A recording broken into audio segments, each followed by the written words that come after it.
He's in. Okay. And Dylan, do we have the applicant? Yes. We have a pretty big group, right? So do we have everyone Let me ready to check. go? Let me check.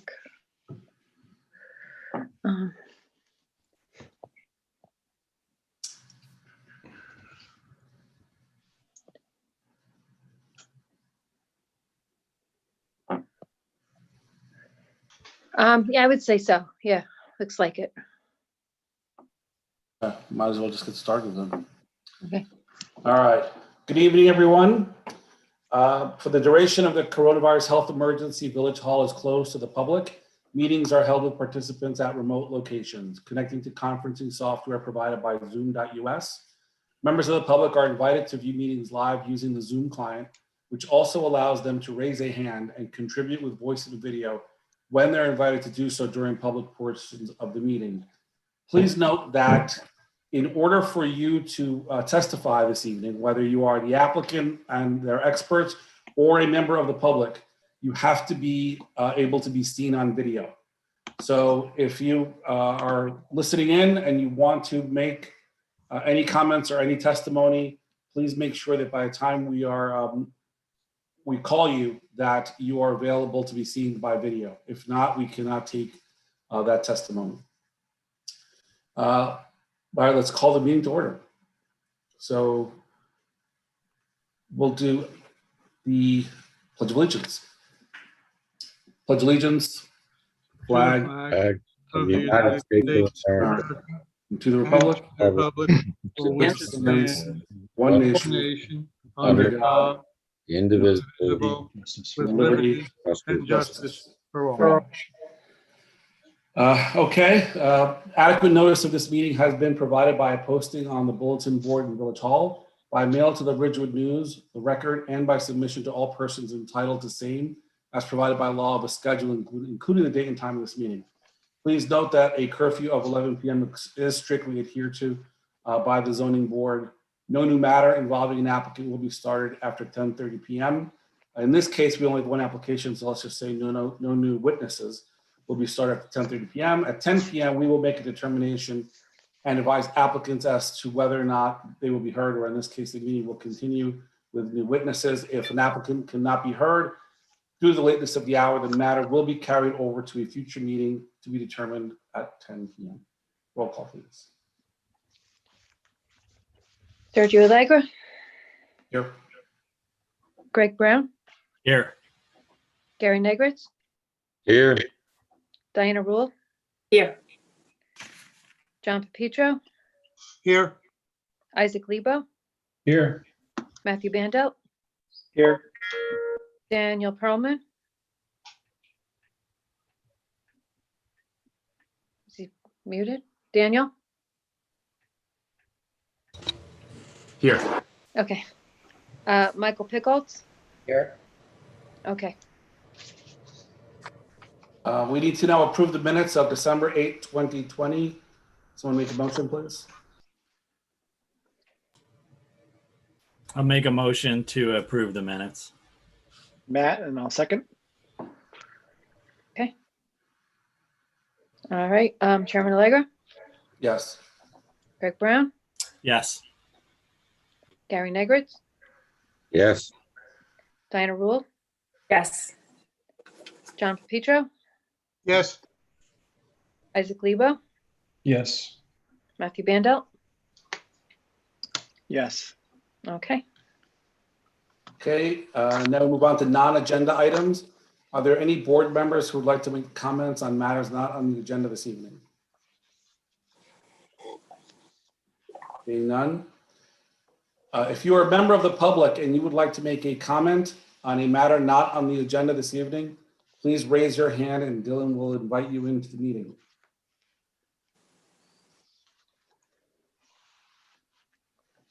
I'm showing none. All right, being none. So now we move on to old business. We're going to be hearing one matter this evening, and that's of the YMCA. This is an application for preliminary and final major site plan approval, use variance and variance approval to build a playground at the front of the YMCA building, which would result in a use variance to permit the proposed playground in a residential district, which is not permitted. Maximum freestanding wall height of 5 feet where 4 feet is permitted. Maximum retaining wall with barrier height of 6.5 feet where 4 feet is permitted. Accessory structure not permitted in a front yard and less than 10-foot accessory structure separation from principal building required at 112 North Oak Street, block 2009, lot 1 in the C commercial and R2 zones. This matter is being continued from November 10th, 2020 without further notice. Good evening. Who do we have on? Mr. D'Elia? Okay, yeah, we need James D'Elia. Kim Verbacher needs to come on. Wait, Phil they're raising Wells? their hands and jumping all over the place. Hold on one second. Okay, I'm sorry. James D'Elia. All right. Next person. I just lost him. Phil Wells, Okay. I believe Ernest Lamore. Okay. Kim Verbacher. Furbacher. And if there's more, Mr. D'Elia can tell you. Yes, Dan Lamoth from Lepatka Associates. Paul Greigel. Hold on. Paul Greigel.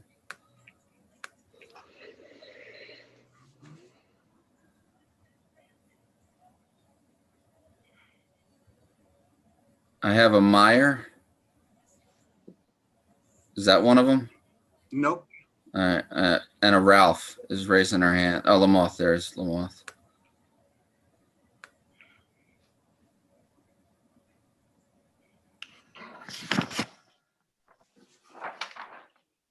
Anybody else? No. Yeah. Double check. Phil disappeared on me. Where is he? Phil. Yeah, we see you, Mr. Wells. We see him. Okay. Great. All right, Mr. D'Elia, good evening and Happy New Year to you and your team. Thank you. Same to you. So whenever you're ready to get started. Bruce, everyone has been sworn in, correct?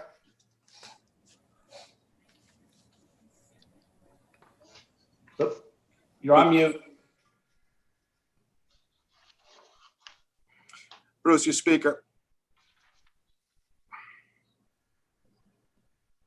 We didn't get to Paul Greigel yet.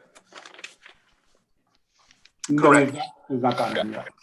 If you're going to go back to your engineering, Mr. D'Elia? Yes, actually, I'm going to, good evening, everyone. Happy New Year.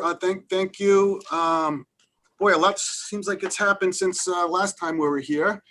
And part of the change is a change we've made to the plan. We know for the better, and we think from all the board's concerns we heard and some of the comments we got from your professionals, we did a better job of moving the playground back further, which we've accomplished, and made a much softer look than what was quoted negatively at the last hearing and in one of the reports as a prison yard effect. So we've gotten rid of that look that didn't seem to be all that palatable to anyone. We resubmitted our plans on the 23rd. They're before you tonight.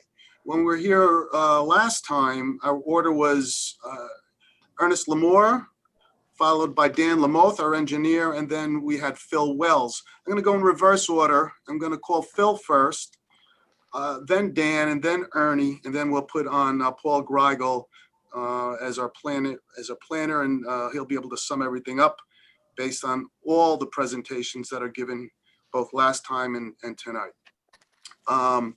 In my letter, I specifically also addressed a couple items.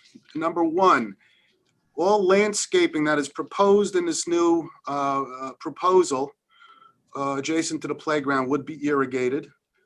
So in the future, we can make that part of the record and as a stipulation. We also provided you with the current hours of use, both for the Y's use and for the public's use. And the current hours are Monday through Friday, 8:30 a.m. to 10:30 a.m. and then 2 p.m. to 4:30 p.m. That's the WISE time. And in that period, we can expect, and our numbers are, between 20 to 25 children will be out on the playground at any one time, and their ages vary depending on which group is out, 2.5 years to 12 years.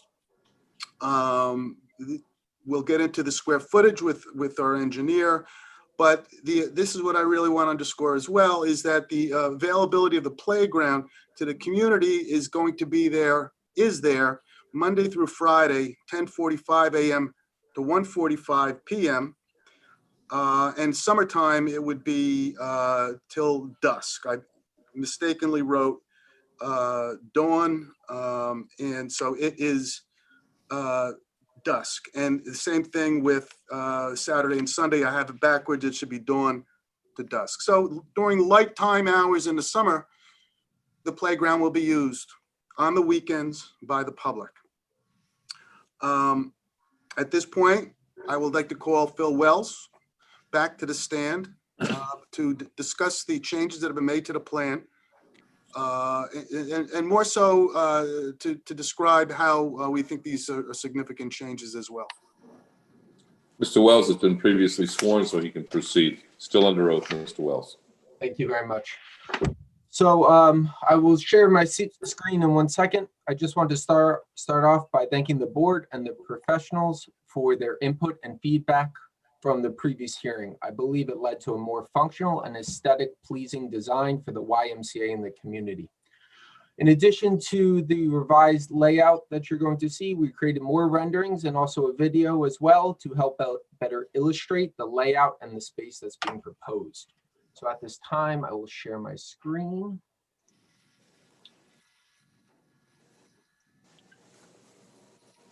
Okay, can you confirm that you can see my screen with the exhibit? Yes. Okay, I will start up top here with a view of the center of Oak Street looking at the proposed playground space. So this rendering, as you can see, the setback has been increased from the sidewalk and from the street, now making the distance from the center of the playground to the adjacent buildings more than 100 feet between them. As you can see in rendering 2 here, there it goes. This rendering shows the increased layering of the plantings and also the sloping grade that minimalizes the required retaining wall. I'll have the engineer speak more to the plantings and those selections as well, because I know there was some concern about them. The next rendering here shows a view inside the playground area. And as you can see, we've made the playground area a little more compact. We've worked with the manufacturers to figure out areas that could have been tweaked.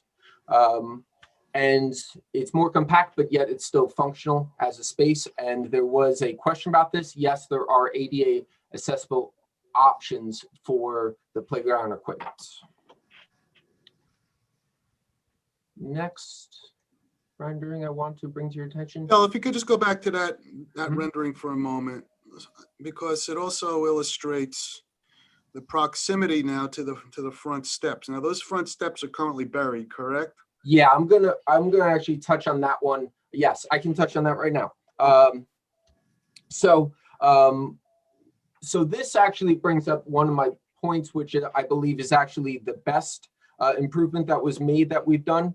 And it's the best functional improvement from the revision. So previously, the YMCA had an entrance that was here, and those steps are currently still there, but believe it or not, they're just buried, and plantings or a garden bed has been put over it.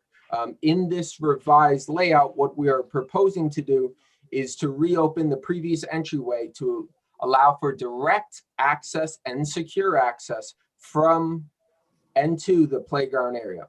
This also, by doing this, also allows for an additional life safety egress from the center of the building, which anyone in the fire department can tell you is not a bad thing.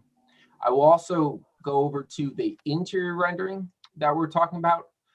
So this is from the inside looking out of the building. I'm now looking at rendering number 3 there. As you can see in this rendering, this glazing already exists there. The only thing that would be changed is that a door would be added where it is previously just fixed glazing at the moment. And then railings would be put back on, as well as the stairs would be uncovered.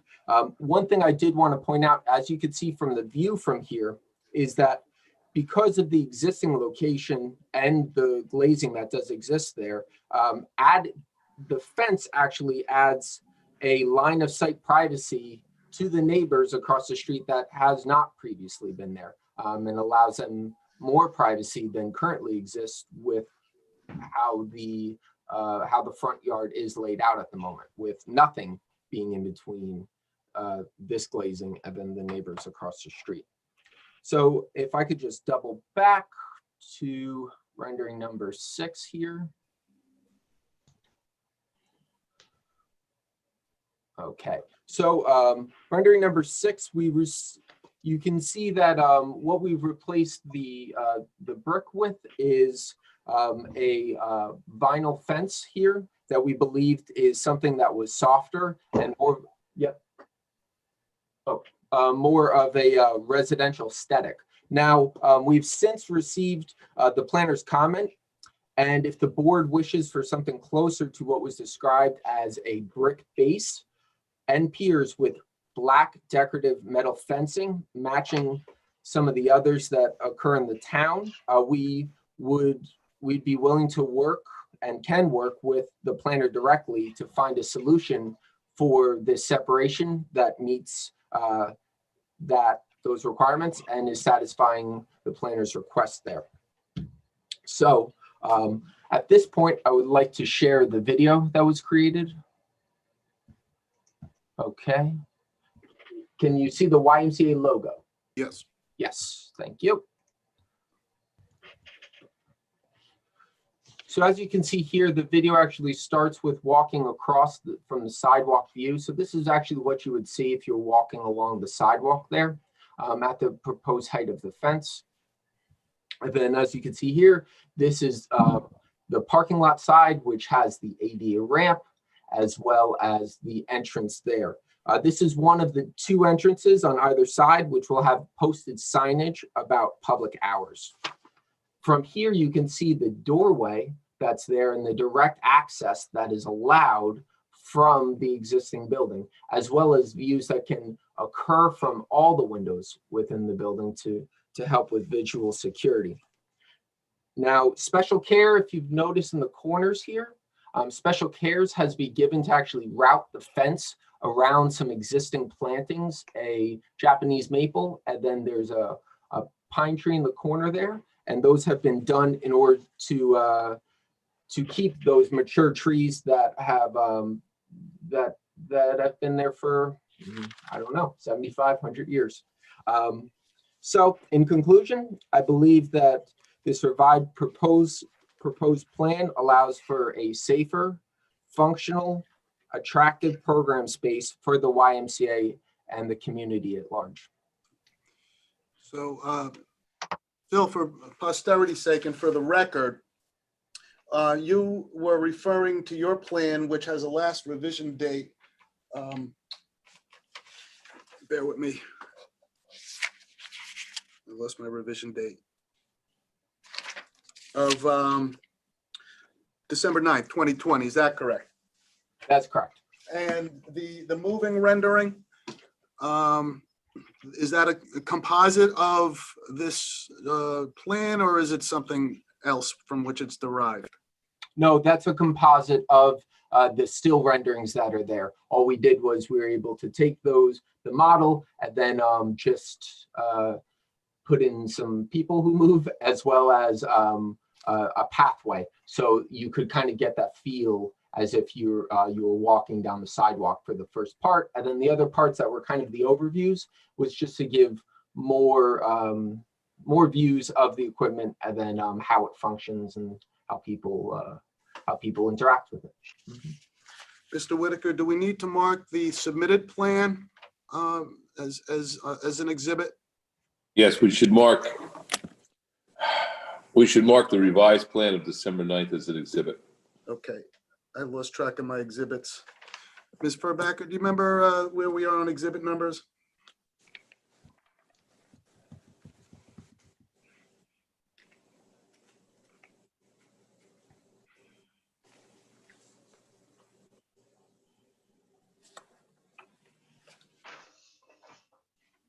Perhaps just call it A1 for tonight's meeting. A1 with tonight's date.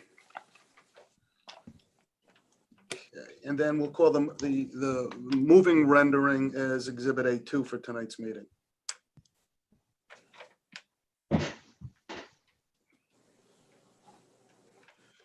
Phil, if you could share that screen again, I want to go back to those renderings.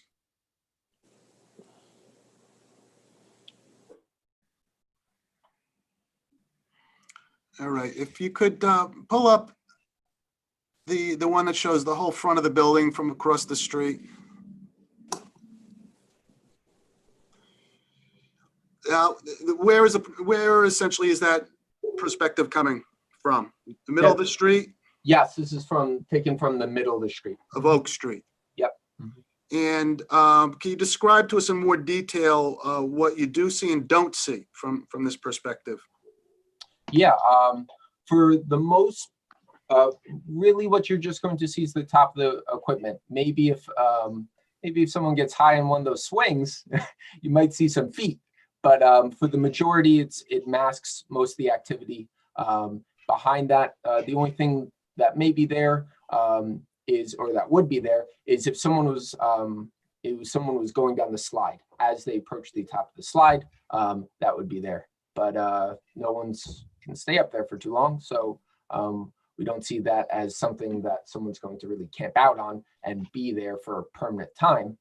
So for the majority of the people that are inside the space, you wouldn't be seeing them. And do you have can you show us the slide in better detail? Sure. Oh, here's a slide very close. So that slide is pointing towards the building, correct? Correct. Yes. It's not pointing towards the neighbors, correct? Correct. So, and I understand what you're saying, and that makes perfect sense. Even when someone's going up the ladder, the slide, and then going down the slide, they're facing the building the entire time. Mm-hmm. And in terms of, this question of, can people see the homes across the street? Well, that's already an existing condition with the existing YMCA. Would you agree?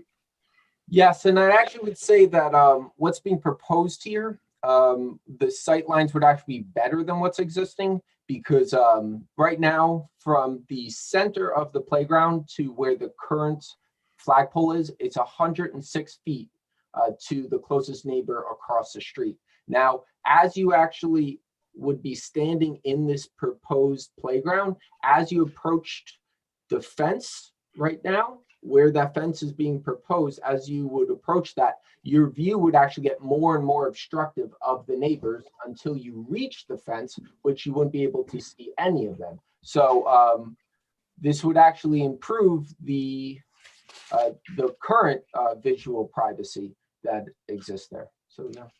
And again, we're talking about children that are between the ages of 2.5 and 12 years old, correct?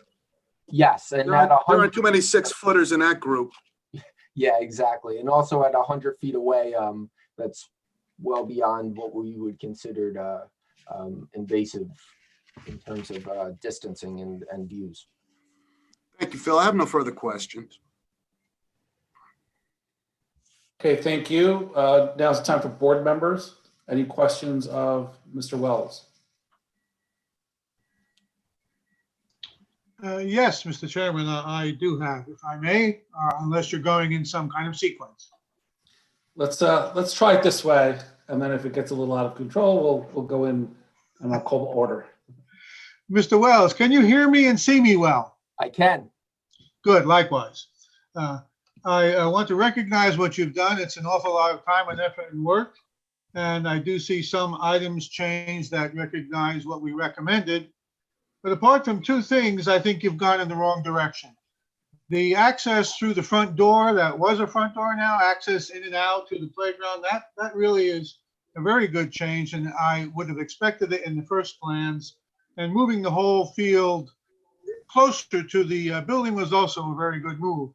But otherwise, the white wall is just sticking out like a sore thumb, and all of those bushes and trees, irrigated or not, that's a long-term maintenance issue, and I would wonder how well they'll hold up after any heavy winter storms. And so this adds cost and maintenance to the YMCA. And although it's a nice arrangement, lovely bushes, I just think it's out of place there. I'm alluding to, of course, Mr. Delia's comment that a very simple retaining wall with an open chain link fence, I believe last time I mentioned to you, green would be good, and even 5 feet high would be more than adequate. And on your previous drawing, you had lovely evergreens uniformly placed around. I'd like to see that. So I wonder why all of that was not done. And then going back to the base of those front steps, you have a ramp there as well, which has an uneven step up from the side. I see that as a trip and fall. Why did you do all of that? Yes. Okay. So I'm going to address the comments in order. So the first comment about the fencing. Now, the fencing can be done in number of ways, and there's various different ways. What we elected to do at the moment was to try to make something that would fit in with the residential end of it, while still maintaining a visual and acoustic barrier. Now, like I said in my statement before, the YMCA, as well as my office, are more than willing to work with the planner to find a fencing option that they believe is appropriate and that they believe fits in with the area. So by no means are we fixed on this one. We are more open to finding a solution that best works for the town and is something that they really are satisfied with. So that's the first one. To the second comment, I will let the engineer speak to the plants, the species selected, as well as the maintenance, because that's his expertise. And then finally to the third one. Now, grading would be worked out better. I do even note on this drawing that these are artist renditions that are subject to finalized design. So grading would actually be worked out better. So it wouldn't be a tripping hazard and there wouldn't be a lip. Even what's shown there, obviously you're correct and astute in pointing out that that both sides, even if there had to be a ramp, which is not what we're proposing, both sides would have to be tapered down. So even if there had to be some form of ramp, both sides would have to be tapered down at a 45-degree angle, similar to what you see in crosswalks a lot of times, but in reverse, to stop any tripping. And further that, we would be code compliant in whatever we are proposing. Mm-hmm. I have sorry, go ahead, Jonathan. Do you have anything further? Not at this time. Thank you. I will have more later, but now I relinquish the floor. Thank you. Mr. Wells, I have a question regarding entry after hours, and then I guess preventing entry after hours. What are the gates going to be locked at, I guess when it's dusk? Does someone lock the gates to prevent people with unauthorized access? Yeah, so what I will do is I'll allow Ernie Lamore, Mr. Lamore, who is going to speak to the kind of that day-to-day operations. I'll let him speak to that in his testimony because I don't want to overstep or okay. All right, that's fine. I share Mr. Pepitro's concerns with the solid fence. I don't want to tell you guys what the right fence is. I don't like the solid fence just because one of the concerns would be kids, teenagers at night getting in there. You can't see who's in there and, doing whatever. I think with some line of sight from the street, whether it's limited, but at least so that when police are driving by or whoever, they can at least see that no one's in there after hours to have access. So, what the design is, I'll let the town come up with what the appropriate design would be. But yeah, I do have concerns with a solid fence. And that's a great point. And absolutely, we would bring that into the discussions with the town. Thank you. Okay. Let me just make one suggestion and observation. If you were to approve this plan, you have the ability, because of the variance relief being asked, to set conditions, requirements. And one of the things under the law that you would need to do would be to make a determination what fence you would want. You certainly have the right to have the input from your engineer and your planner to make suggestions and advise you as to what they believe from an engineering or a planning or a safety aspect is appropriate. But the final decision has to be the board members. You can't say, let a professional make the decision. They can give you the input. Okay, thank you. I'd like to get a couple of questions in here, if I may. Please go for it, Gary. Number one, what is the logic in building a 5,000 square foot park in the front lawn when you have an existing piece of real estate in the back that is relatively level, is completely fenced with chain link so everybody can see in and everybody can see out, and it's almost 11,000 square feet?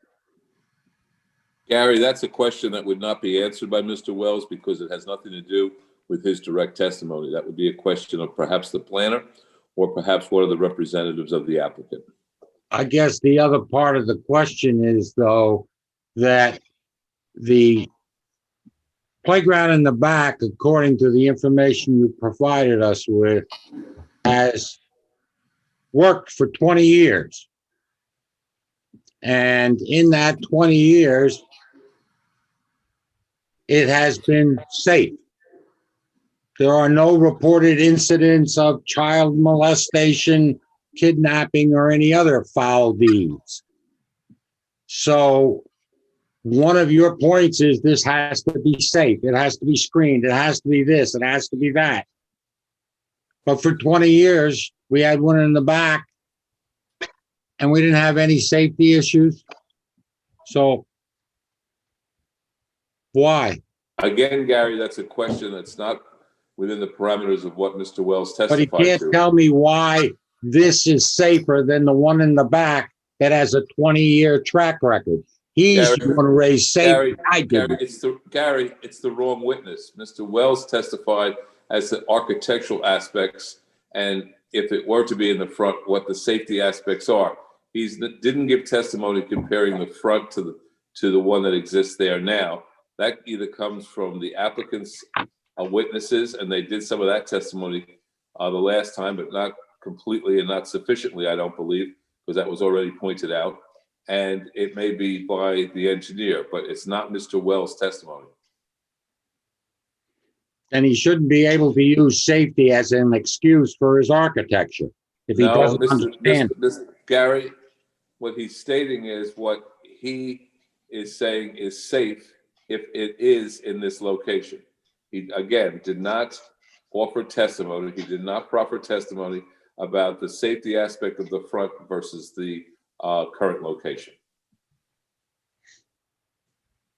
Fine.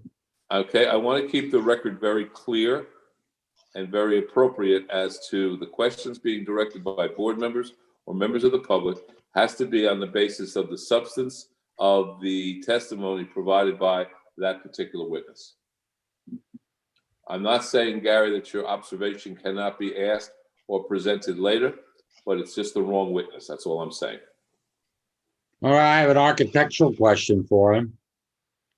The surface that's being proposed for the playground, could that be installed on the substrata that exists in the back with a level of earthwork similar to what's being done in the front?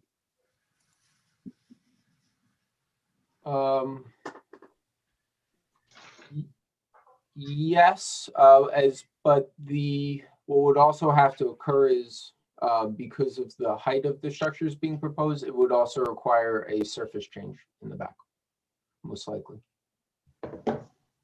Could you explain that, please? Yeah, so the surface material that is being put down is a fall protective material, whereas in the back, it doesn't have something similar. So because of the height of these structures and compared to the height of the structures that are currently in the back, that would have to be an upgrade that would occur as well. Yeah, well, I was thinking I of think the taking the whole question, I think the playground, question being, I could it think the be built question in the being back framed, with the techniques you're currently using. It could be, yeah. Okay, I that's think all. Thank you. I think the question is, can the material and the equipment that you're proposing in the front be installed at the current location, or is there something that prohibits that from an architectural standpoint? From an architectural standpoint, I don't want to get into the comparison of the front and the back because it doesn't have to do with mine. From an architectural standpoint, this location makes sense because of the adjacency and security that it allows. Not the question, not the question, not the answer, because it's not the question. The question is, can what is being proposed in the front, the material, the architectural material, the equipment, etc., is there anything that prohibits that material to being placed in the current location of the playground? Other than the upgrades to the ground and the leveling, no.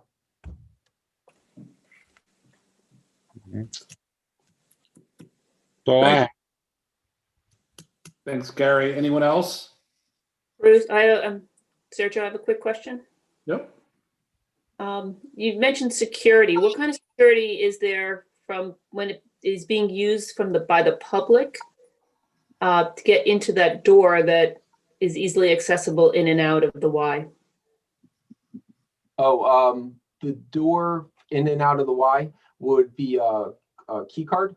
So what would happen is, as children are brought out to the playground, they obviously are brought out accompanied by an adult, and then brought in accompanied by an adult. So there would be someone to let the children in and out securely. Good. I guess my concern is when it's going to be used by the public, what if someone leaves that door open? There is no security at that. The doors are all exterior doors, or they're placed on closers. So the doors close automatically to prevent that from occurring. And no, it would be, Ernie could speak to us more, but I believe it's the policy of the YMCA that no doors, exterior doors propped open. Okay. And the children in the playground will be supervised. The children from the Y will always be supervised by someone from the Y. Ernie's shaking his head yes, so Thank you. the answer is yes. Okay, thank you.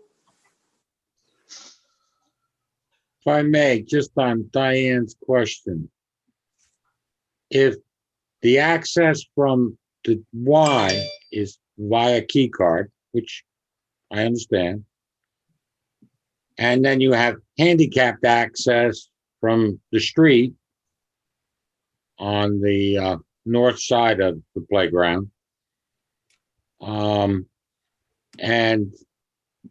is the Y proposing that any of the public who want to use the playground during the public hours, how do they access the playground? What is the provision that's been made in the design? So if I'll share my screen one more time.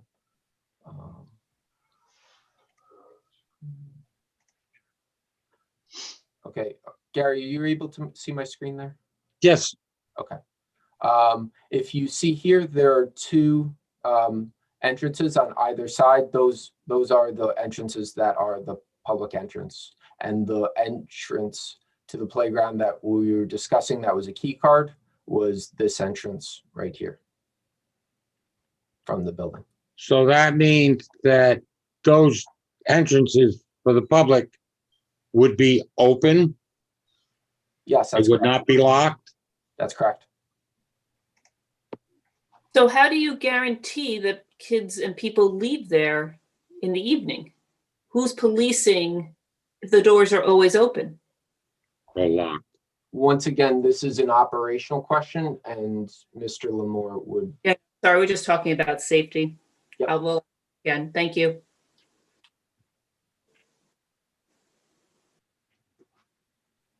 Greg, I believe you had a question. Can I just ask one quick question about the fence?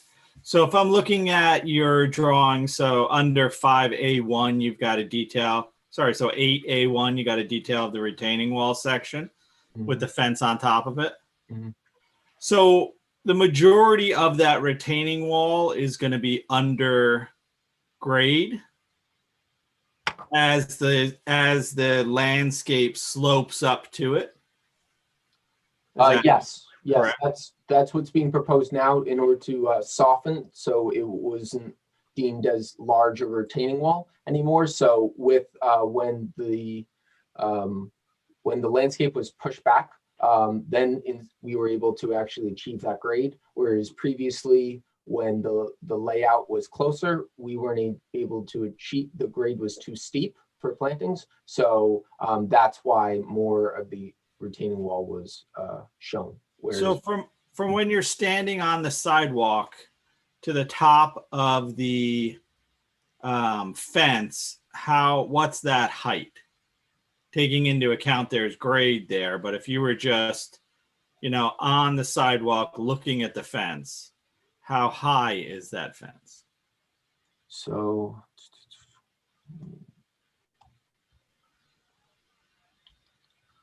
so if you were standing, how high is the fence so are you asking the sidewalk height and then the fence top? Yeah, of so the if fence, you were correct? so if you were standing on the sidewalk looking at the fence, you have grade that comes up. Mhm. Some of the foundation is undergrade, but the fence is on top of that foundational wall.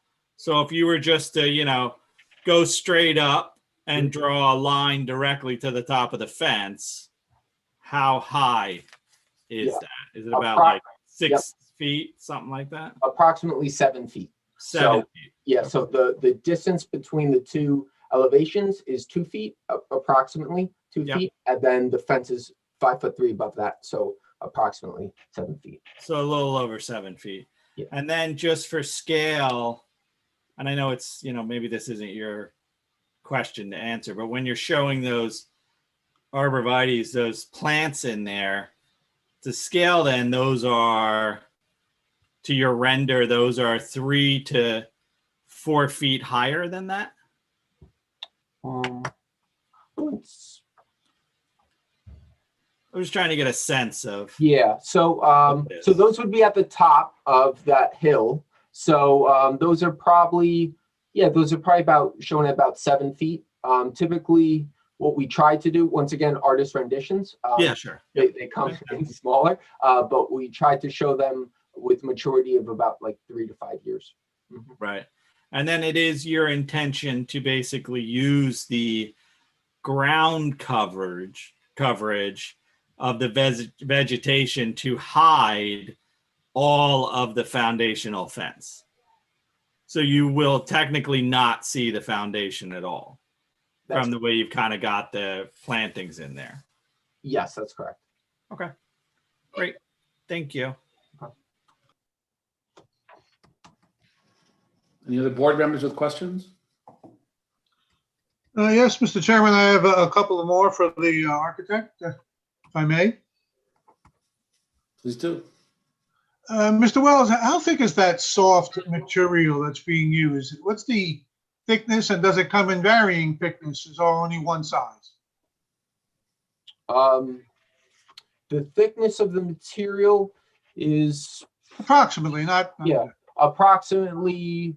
It is a composition of materials, but the whole composition It's probably, the top coat is probably 2 inches, but can vary, actually. And then the base coat is probably additional 5 inches. Yep. Okay. So then walking on this, it's a soft compliant material. So it's like walking in a very thick, soft rug. It flexes quite easily, or is it more firm? And my concern is the varying height and weight of people. Children can run around easily, but if it's going to be a large, soft area, walking on it, I understand it's there for some safety reason, but the thicker it is, the more it complies to a weight of a person.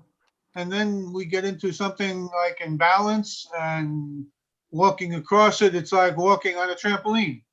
Yeah, so I can speak to this material because we've actually used it in other playgrounds. We've done one in actually for a school with children with developmental disabilities, most of which actually are in wheelchairs, and this was the preferred material. The reason for so to speak to material, this material is also actually used on track surfaces. So a lot of times if you see on tracks, because it's really good for joints, because of the vibration that it absorbs. So they do engineer it to be right in that middle, that it doesn't actually cause imbalance, but it does provide a cushion, a level of cushion that's good for people. Once again, I don't manufacture it. I can only speak to my professional usage with it. Yep. And we're happy to provide the board, as well as we need to provide for permits, specifications on the material and show its compliance with all the materials and methods as well. Very good. I understand. So it's compliant in a relative progressive way. It's stable to walk and roll on, but it's also compliant for falls from a height, standing height or higher. Okay. Now on the area left and right of the steps, I'm looking at your drawing here, and this is 5A1. Is that soil area covered by wood chips or mulch on either side? And why did you leave so much of that open and not just make it more of the compliant playground area? As it is, I expect it'll be walked all over. That was left as mulch in order, well, because we didn't have any equipment on that side. So we didn't really see that there would be a need to just keep extending the surface, because, you know, it starts to get close to the building. So we left it as open space in order just to give a little more buffer between the playground and the building itself. Okay, I understand. I also see only on your pictures here, only one bench seat to sit on. Did you have plans of putting maybe a few more of those simple bench seats for people to sit on along the front of the building, right in front of that buffer area? Maybe even a table or two to sit down and have lunch? I don't see them on the plan. Were they considered and not yet put on, or pending? Yes, so benches can be, absolutely, there can be more benches added as the Y deems necessary and as that would be used. So that comes to more of a functionality. And but yeah, they if the Y would like them and they would be utilized by the Y in the public, then absolutely that they can be considered. Yes, just thinking of the functional use, a couple of benches on either side, sit down, watch everyone, and have lunch, someplace to do that. Yep. Okay, thank you, Mr. Wells. Yeah, thank you. That's all I have at the moment, Mr. Chairman. Thank you. Any other board members, questions?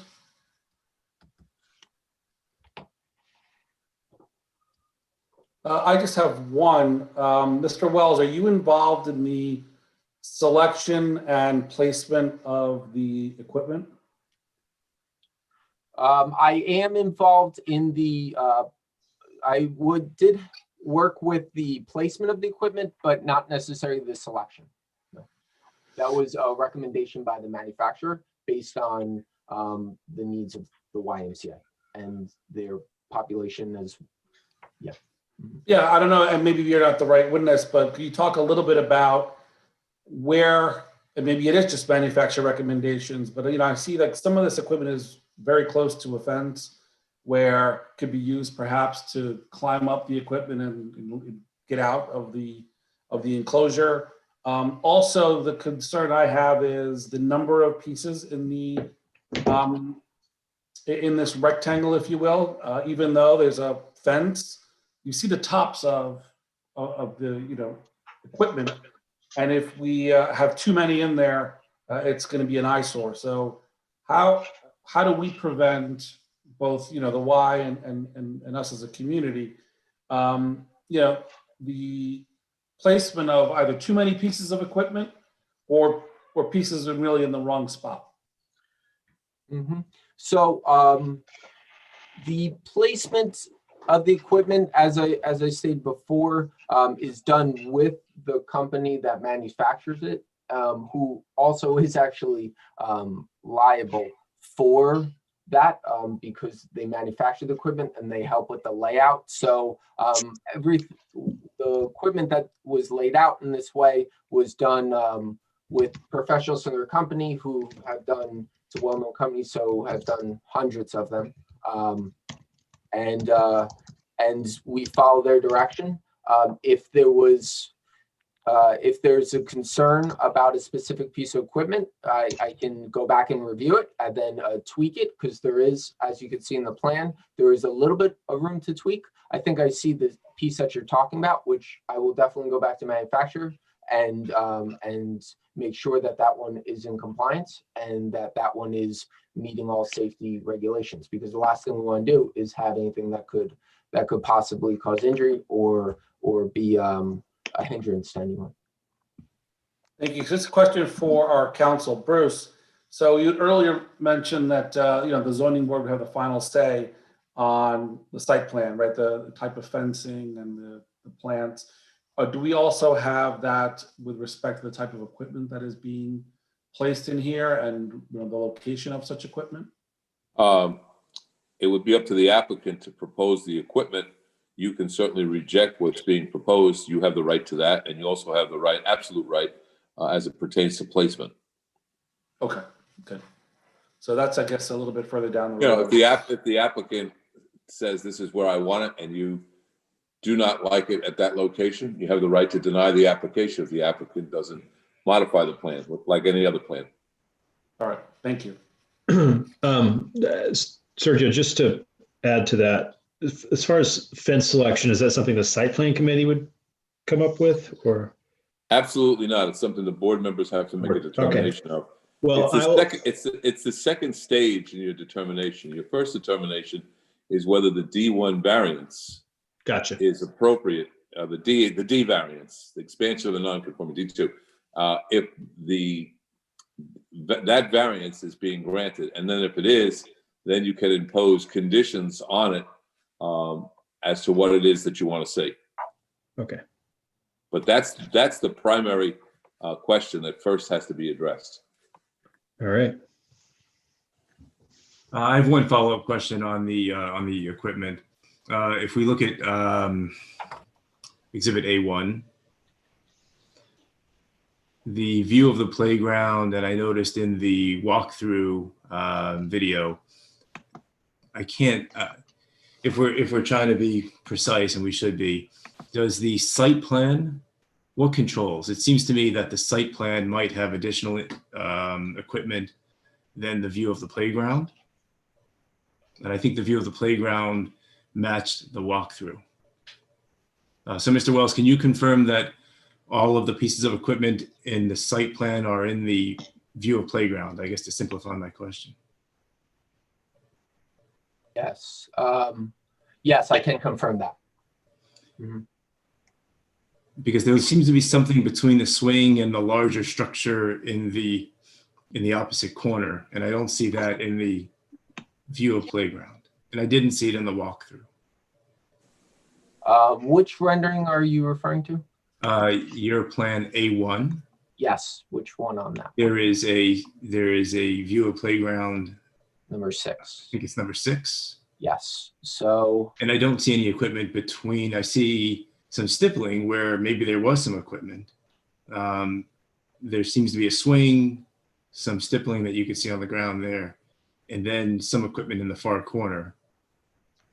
And in the plan, site plan 7 to be precise, it looks like there's another piece of equipment between the swing and that larger piece of equipment at the other corner. So I'm just wondering am I missing something, or should we update one of these? Let me see. Oh, yes, I see what you're speaking to. Okay, in site plan 6, that is a wait, let me make sure. Yeah, that is a rendering error. But so to answer your question, yes, the site plan 7, as well as the civil plans which match site plan 7, is the one to go to. But actually, if you go to view number 5, you see view number 5 on A1. Dan? Yeah. I'd have to zoom in more. I can't do it right now. Let's see. Here we go.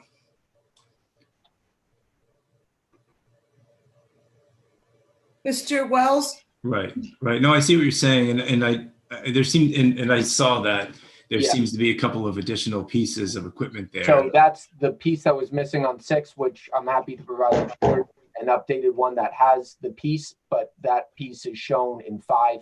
You can see it there. Right. And I was thinking that probably exacerbated the chairman's concern, but I guess when we get an updated one, we can take a look at it. Okay.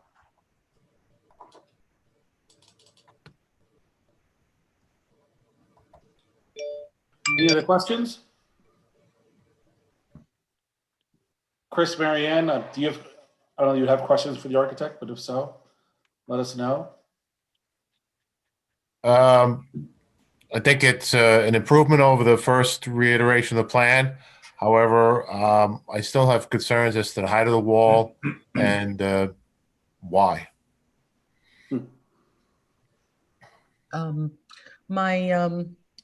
I basically, in a sense, it's essentially the same as was said. The access through the building is a huge improvement and is so logical and makes a lot of sense. And shifting the park back also makes it a little bit more compatible with a setback of the area. The white, I think I stated, I don't believe it fits. I don't know if it's now the right time. I guess I can speak later. I can even show you guys some examples of the estate type fence that I'm talking about. I think that would fit with the building if you'd like to see it. But other than that, and there's no one particular type. There's lots of different varieties of them. And the board wants to see it as well.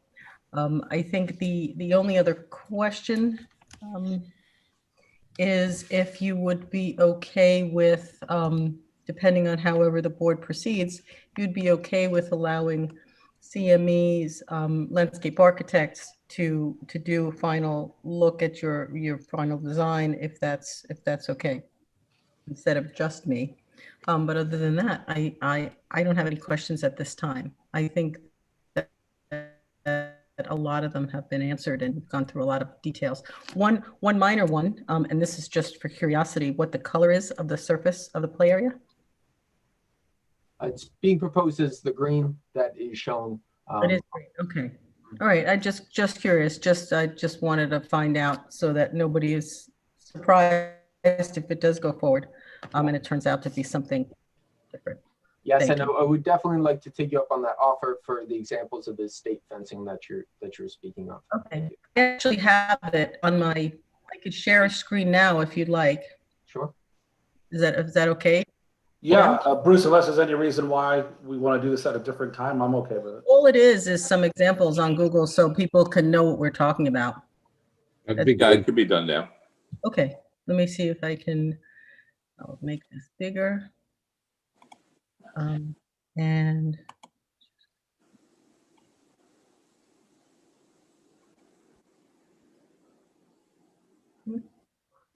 you see that? You can't see it. No? No. Just the Zoom screen. Oh, how's that? Can you see that? Mhm. Yes. Yes, I can. Okay. It's a little small, but essentially it is, let's see if I can make this big. Yeah. You can kind of see lots of different examples. This is even a building with a, it fits in generally, you know, with buildings that are brick. And apparently, I'm talking to Chris today, it's there are examples of this in Ridgewood, and you guys refer it often as an estate fence. So that's really just to give you an idea. That could also be, stop share here. Stop share. That could also, you know, the piers don't have to, they can occur at various distances. The type of fence could be certain different types. So it gives you some flexibility. But what it does do is if the bricks could match the building, it really makes it all come together and it doesn't stand out as being something in the front yard as obtrusive as it normally would. And it can have landscaping, even some different types of landscaping and evergreens in front or behind the fence. It's very classic and very classy looking. Yeah, thank you. That does look a lot better. And yes, there are houses and buildings in Ridgewood that have that, so definitely fit in. Appreciate that. And as I update number 6 to include that last piece of equipment, I can absolutely make a version of that would then go forward. No problem. All right, if there are no additional questions from Mr. Wells, Mr. Delia could move on.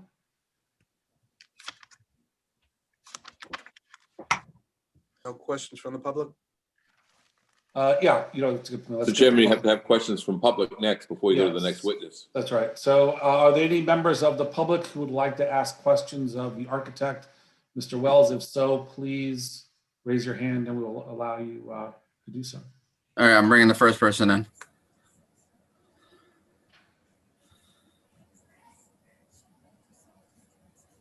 Jay Kafair, please unmute and turn on your video.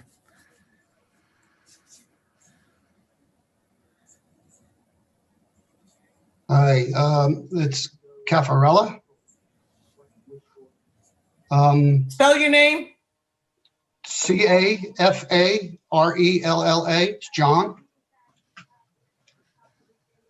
Thank you. There are some photos. Sir, what's your address? 127 Oak Street, and I want to show you my house. There are some photos that you have posted on the YMCA Photos PDF. If you can share those photos, it will give a good perspective of my view of where we are.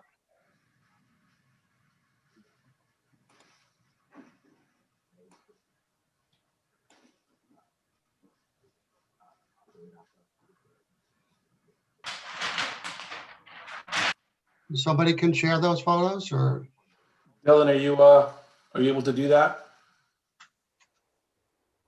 Which photos? it's the posting on the website with all the attachments, and it says YMCA Photos. All right, hold on one second.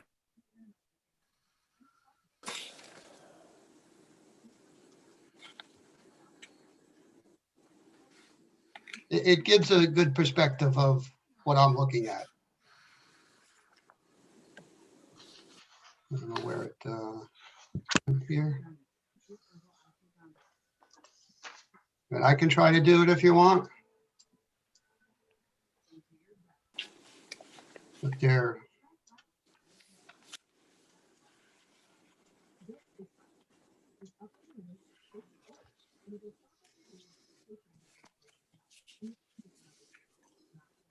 All right, I'm on them. Hold on.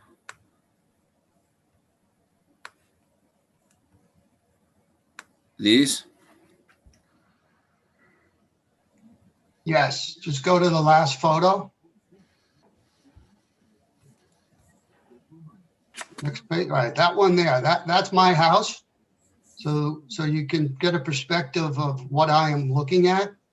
So my current view is somebody said that, you know, it was kind of ugly, but that is basically the neighborhood where it's a But lawn. Mr. Caffarella, the purpose of this. Yeah, I'm going to ask the right now question, but is to I ask need, the- is to ask the question. but I need to explain the question, right? So give me a No. chance and let me explain the question. So I'm looking at the front lawn of the Y, which is a typical front lawn in a residential neighborhood. Okay, I'm so gonna it's something you object to expect. characterization. So just listen to my question, please. Ask the question. I'm going to ask the question, just hold off a minute, okay?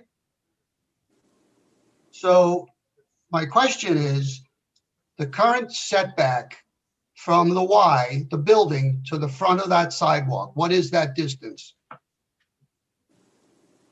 Our engineer can answer that.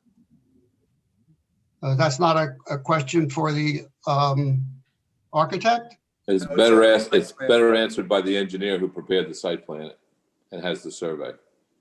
Okay, Mr. so Wells, now, if you know the answer, Mr. Wells, you could provide it. I'll let the engineer answer that.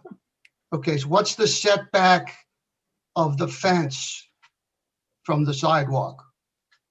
Is that an engineer question too, or you don't know how your drawings were done? Yes, it would be, those are questions to be asked as it pertains to the site plan, which was prepared by the engineer, not the architect. Okay. All right, as far as now can I ask questions to the board at this time or not at this time? Not at this time. Okay. So the other on the fence,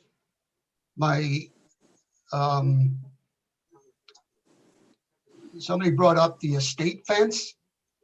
So my solution to that is to don't put the playground in the front yard, put it in the backyard, and then you can pick any fence you want. So an estate fence. You got to object. What is the question? What is the question, The Mr. estate Caffarella? fence, the estate fence doesn't provide any sound It's not a question, attenuation. Mr. Caffarella. Okay, does the estate fence provide any sound attenuation or sound retention for the neighborhood and for the people directly across the street? Any fence with in relation to plantings in front of it, then would. Minimal compared to a solid fence. Solid fence would be better, right? No? I'm going to object to this line of questioning. Mr. Wells, you're not an acoustic engineer, are you? No. Okay, well then, do we need to bring an acoustic engineer in, or do I need to bring my I don't plan attorney? on bringing one in, that's for sure. All right, do I need to have an attorney present, or can I call an attorney later? That's your choice. Okay.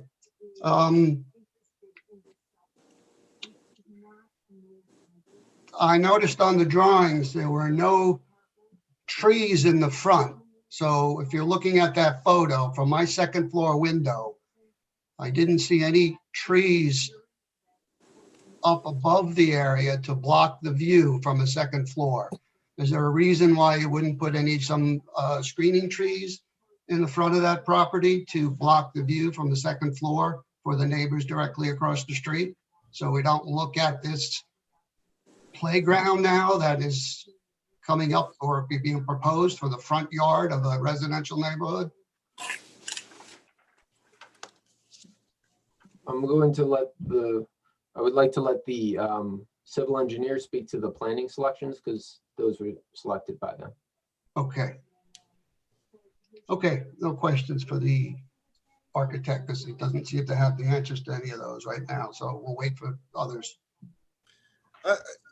So the record is clear. The questions that are being asked of the architect is in response to the testimony he provided.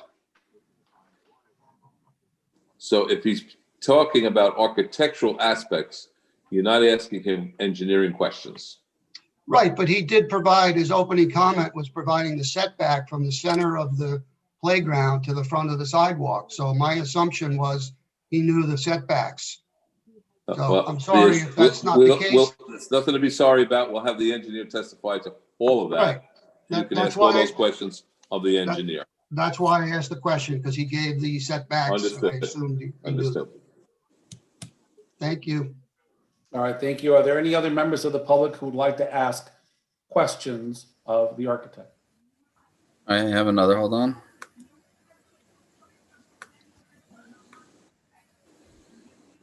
Just shows up as Mitch. Mitch H. Hi, everyone. Mitch Halverson, Halvorsen. Thank everyone for getting together. I have a question, Excuse first of me, all, could I it's ask my for your question. address, sir? 156 North Walnut Street. Say that again, please. 156 North Walnut. Thank you. Okay, my question is with regard to the surface material that we put in there, which is testimony that the architect gave earlier. So I believe it should be relevant. So my question is, the material, which is similar to, as he mentioned, is similar to what a track uses for a track surface, which is a softer surface, obviously to prevent injury. But it has very different, I understand, my experience has been, it has very different heat retention and heat reflection properties than, say, a lawn or a grass. While it's not quite asphalt like the highway, it is significant. Can you testify to information that is, how much hotter it will be, or will that prevent the loss of the heat retention or the heat dispersion capabilities that the lawn has for the neighborhood? Mm-hmm. That's my first question. Okay. What I can speak to is the locations I've used it for in the past. When it was installed in a school with children with developmental disabilities, it was actually brought up at that time. I can't speak to the specifics of some of the levels, but I can speak to the comfort levels and how it was used there. In that those children actually do have problems with overheating, as well as exposure to excessive light, and both of which were not a problem at that location, where that would be even more a higher level of concern at that location, and they would also be more sensitive to it, and none of which was ever brought to our attention that anything was ever, and it was actually even requested, that material. So I can speak to that effect. That So users, your expertise lends to autistic children's sensitivity to heat? No, I'm saying that's the application I've used this material for in the past.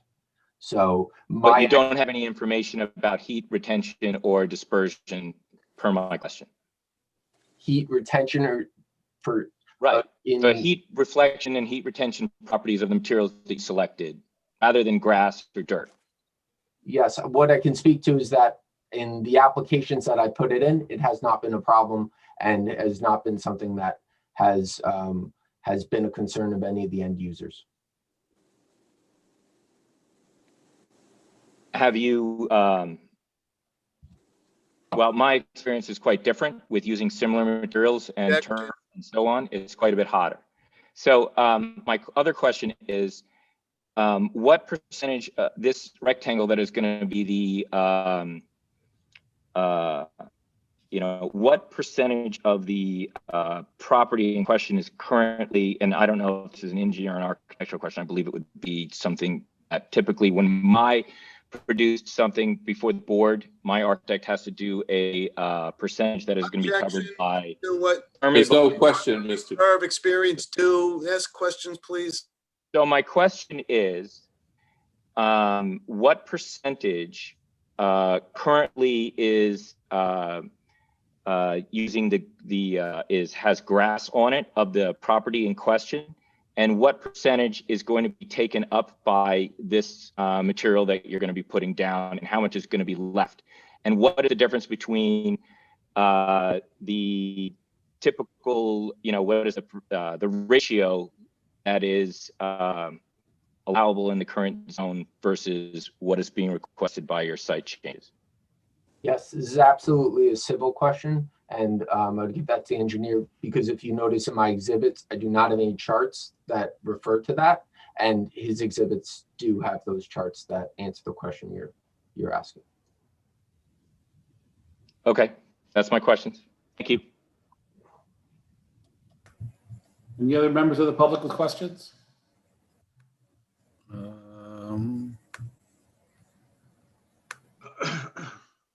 I'm showing no other. Okay, got to our first witness. Mrs. Thank you very DeLeo. much. I'd like to call Dan Lamoth, please. Mr. Lamoth, you've been previously sworn. You're still under oath. Okay. And you've your firm submitted the plans in front of the board tonight with a revision date of December 12th, 2020. Is that correct? Yeah. For purposes of this hearing tonight, on March 23, tonight's date. I'm sorry. Repeat.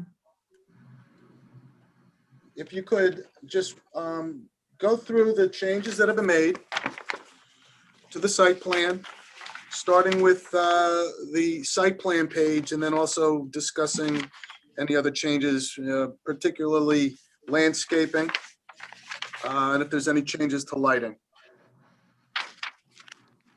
All right. Do you want me to share my screen?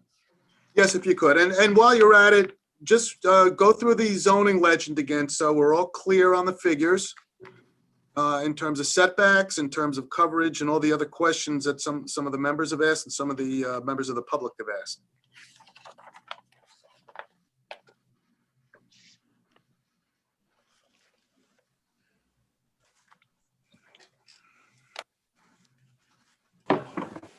This is the site plan. You see the site plan? Yes. Yes. Yes, I can. I'll zoom in a little bit where the playground location is. So the dimensions of the proposed playground are now 43 feet deep by 120 feet long, which totals 5,160 square feet. If you recall, before it was 48 feet by 116, or 5,568 square feet, which is a overall reduction of 408 square feet. The other change that we've made with regard to the playground is previously it was 10 feet off of the right-of-way, which is along the front North Oak. I'm sorry about that. Did we lose it? Yeah, I think you need to zoom in. Sorry about it. Better you than me. All right. So now this, so we increased the setback from 10 feet to 16 feet. I guess let me just keep it on the normal view. This view is a little touchy.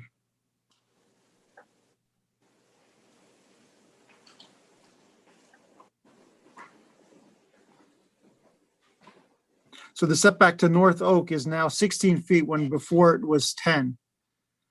We also previously had a screen wall along the three sides of the playground, which has been removed and replaced with a fence and a curbing. The curb will sit above the grade approximately 6 inches, just to retain some of the grade to flatten the playground area.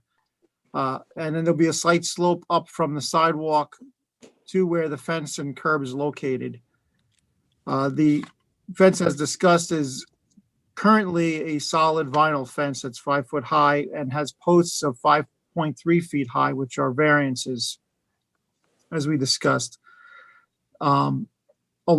Previously, we had a fence along in front of the building, which we have now since removed and returned the fence to the building as shown on the architectural plans and we've just discussed.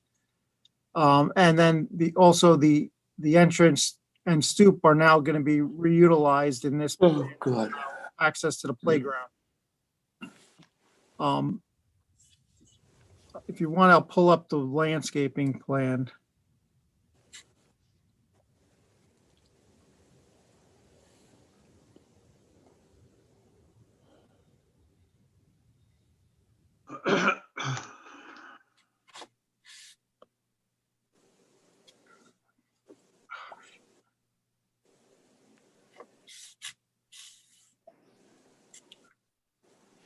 So this is shows the landscaping that we're proposing a significant amount of buffered landscaping along the front of the playground.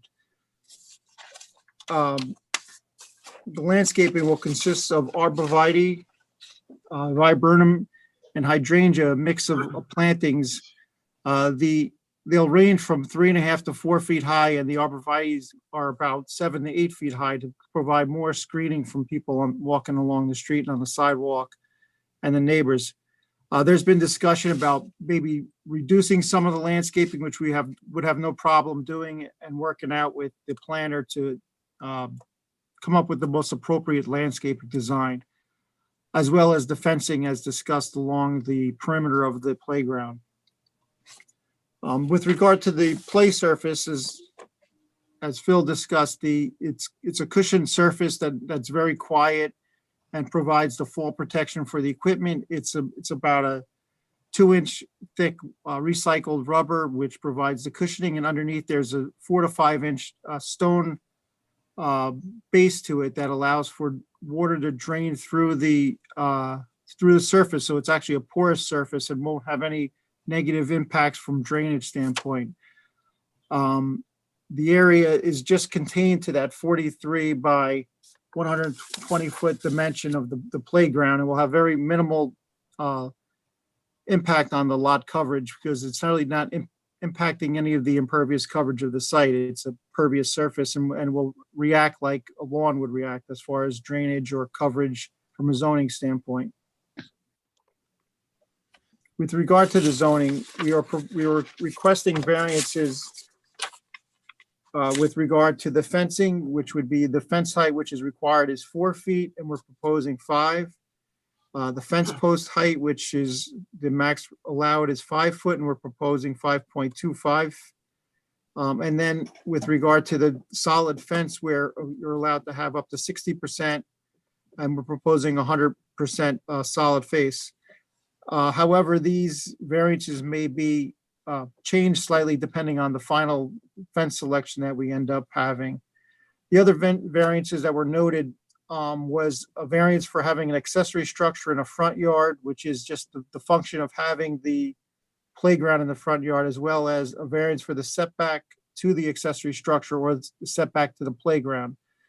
The playground is now kind of enclosed up to the building because of the way the fencing is. But if we were going to measure a setback to the playground surface, it would be roughly about 8 feet from the building face, or about 6 feet if you're taking the dimension from the overhang of the building. So if it needs to be a variance for the setback, it would be either 6 feet from the overhang or 8 feet from the building.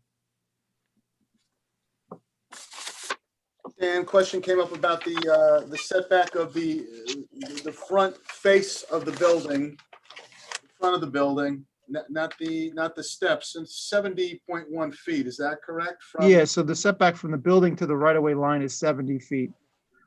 And now the playground would be set 16 feet from that right-of-way line.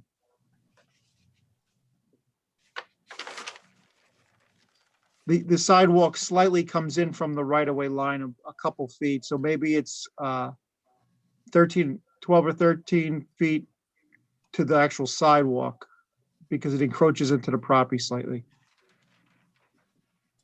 Dan, right now I don't have you on video and I need to. Let me stop sharing my screen then.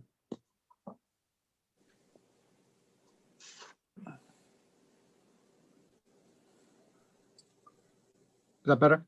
Yeah, it should be able to be on video though with your screen. So, and we understand that there's there's room for discussion to change the fencing and the landscaping. But what was the mindset with this landscape design in terms of not having a full evergreen row? Well, we kind of, having the evergreen row, it kind of looks military in a way. I mean, I think the planner made comments initially on having the landscaping broken up with different species and different types of landscaping, which we kind of agree with. So we kind of wanted to make a varied landscaping plan to make it more interesting and more of a natural looking buffer. And we are going to have irrigation here, yes? Yes.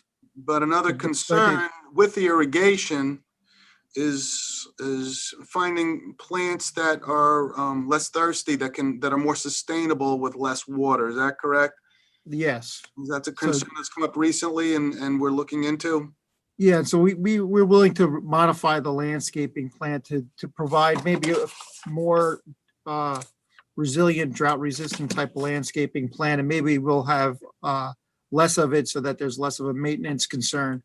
And we're willing to make those changes to please the town planner And the board. and the board. I have no further questions. Board members, questions for Mr. Lawal? Yes, Mr. Chairman, I do.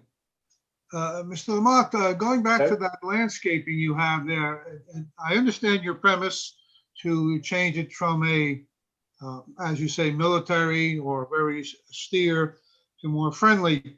That's a lot of square footage there. What are you projecting to use to cover all of that soil area around all those plantings? Wood chips, mulch? I mean, what are you planning to put? It would be a mulched bed. Okay, and it's right along the sidewalk there, but in the existing plans, I see that on the right side of the playground that faces the parking lot, actually, you do have grass. And grass is certainly easy to maintain, but also it doesn't blow out onto the sidewalk. Such a large area of mulch and whatever else you're going to put there, you can only see it ending up all over the sidewalk on foul weather days, and maintaining that in an attractive appearance is, again, a maintenance issue. So rather than all of that, could you just use grass all the way around the perimeter with less plantings? Absolutely. We could provide a strip of grass and just have like maybe some landscaping along the base of or along the actual fence, and have more lawn to buffer between the mulch bed and the sidewalk. That is not a problem. Well, precisely what I'm thinking, less mulch bed as needed for the drainage and growing of the plants, but less material and debris to be blown around, and grass is easier to maintain as well. We have no problem making those changes. Okay. Now, can you address the lighting? Is that part of your scope practice? Oh, yes. Yes, we are Okay. proposing two light fixtures. They are Lithonia LED light fixtures, and they will be completely compliant with the Ridgewood lighting standards. There'll be zero light runoff at the property line. And the lights will be mounted at a 14.5-foot height. And the light source is actually recessed in the housing of the light. So there'll be no sky glow. And the LED lights are only going to be on when the playground is in use. Once the playground closes, the lights will be turned off. So really, they're only going to be on very infrequently and for security purposes. Okay, I understand that, and I did look at your plans and see how the spread of the reflected light was proportionally shown.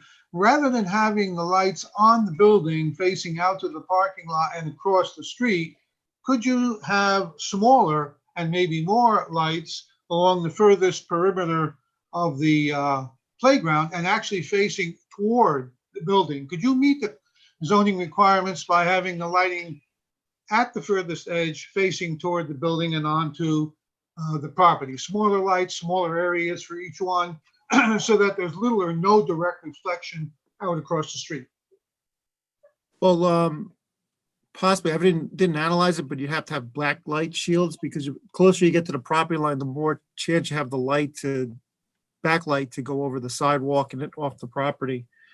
I understand that, but with smaller light accessories, you could direct this less light per each one. Could you achieve the same effect and have the light going away from the street in deference to the neighborhood and the neighbors across the street? So you'd have it right along the fence line, you're thinking?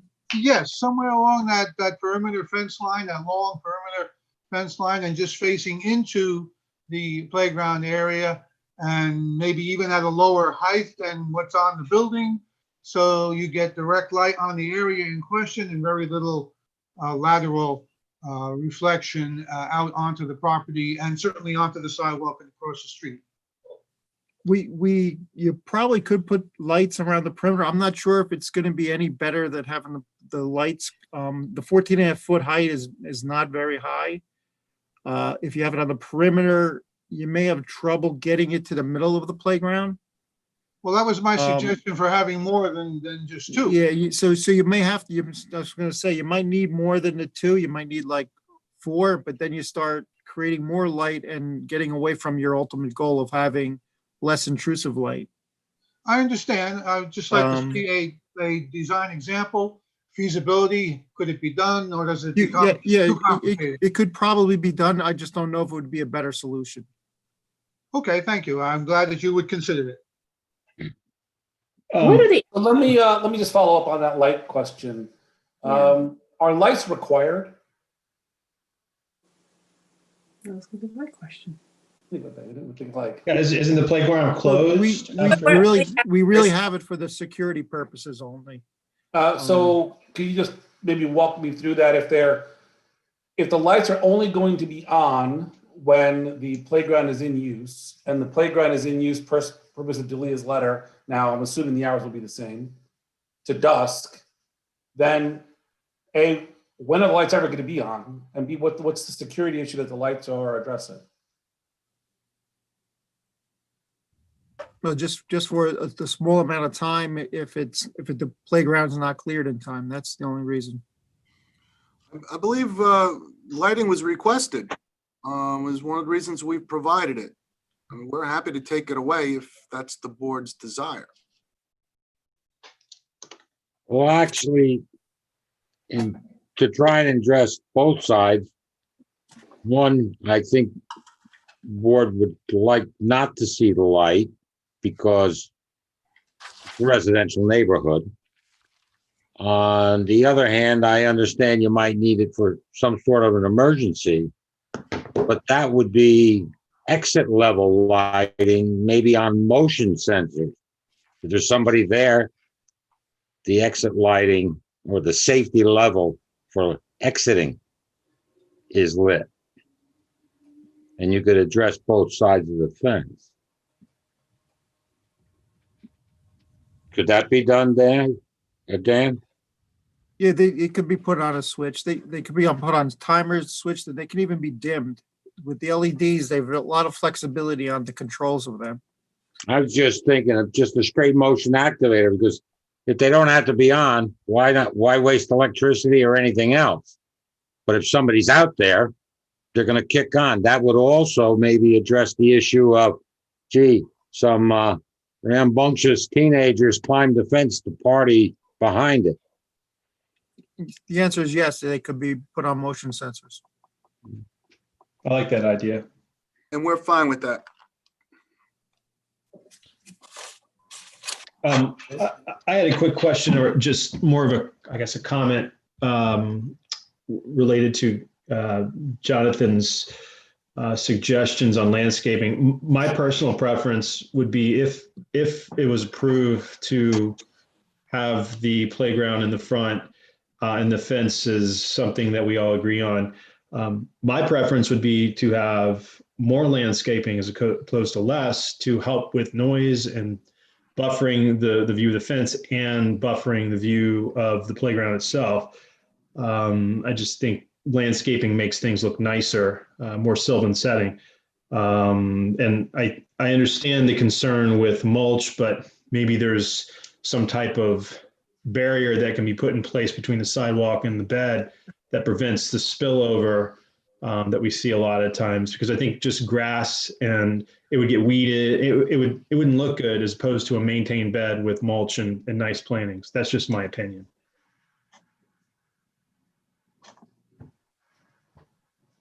Any other board members? Questions? Are you the right person to talk about the zoning table? Zoning table, sure. Okay. I guess my question is sort of for you and then probably for the planner.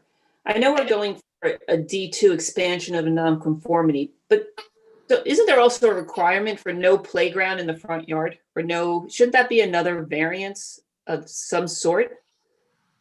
Bruce, I don't know if you're the right person. The ordinance talks about certain types of accessory structures that are not permitted in the front yard, and that includes athletic equipment and those type of things. So that's what it is. But the ordinance talks about accessory structures. You and I go back to a time, I believe, with a basketball court in the front yard. No, so is that a separate? We call that the accessory structure. Hold on, let me get back to. Yeah, Diana, that's one of the variances that was. And that's a variance being asked for. Okay, so I wanted to just double check that. Yeah, that this we is do not considered- have it in the table, but it is a variance we're asking for. Yeah, in the notice, it says accessory structure not permitted in the front yard. So I guess my question is, if we go to the left-hand side of the property, so to not need to get that variance, if we were to put it equal or behind, like you can put it in the side yard, but you can't put it in the front yard. Can you put it in the side yard to the left of the building? That's to the left of the building, that's the parking lot currently. That's correct. So we would lose parking spaces, and we're deficient as it is. However, aren't you deficient in green space as well? I'm sorry, I couldn't hear that question.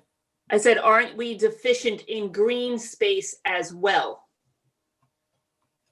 Well, not for the C zone. We're compliant. We're 66.1% impervious coverage, where 90 is required in the C zone. But you're a hybrid zone, aren't you both? C? Yeah, we're a hybrid. So if you took the average, we're right at it, basically. So which part, and again, you're more familiar, which part's the C zone, which part's the residential? Where does the line? So the line is more or less through the middle of the property, and the front half, or wherever the playground is in the R2 zone. So that's the residential. Yes.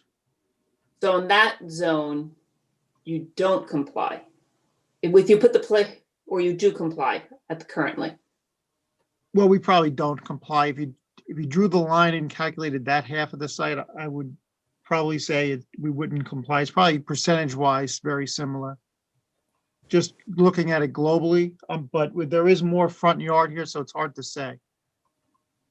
So I'm going to get back to the question or the elephant in the closet here. Do you believe there are other alternatives to this location?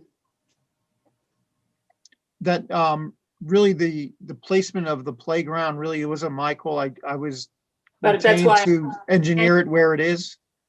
All I didn't do an exercise on where it could be from a functional use standpoint. We kind of, the YMCA comes up with the program and we try to design it appropriately. Mr. Dalia, here's a question, Diana, we'll get right back to you. No problem. I think Diana's right. I think we've been talking so much about trees and lighting, but we all have in the back of our mind the question of, is this even appropriate in the location that your client has asked for? And so who will be the witness? And I know that Mr. Lamore did touch on this at the last meeting, but when do we get the opportunity to really kind of delve into that question a little deeper? Well, I am going to recall Mr. Lamore, and he's going to elaborate on this issue. We know it's an important issue. And then Paul Greigel will touch base on it as well. All right, excellent. Thank you. That really is the question that should be discussed before the landscaping, the lighting.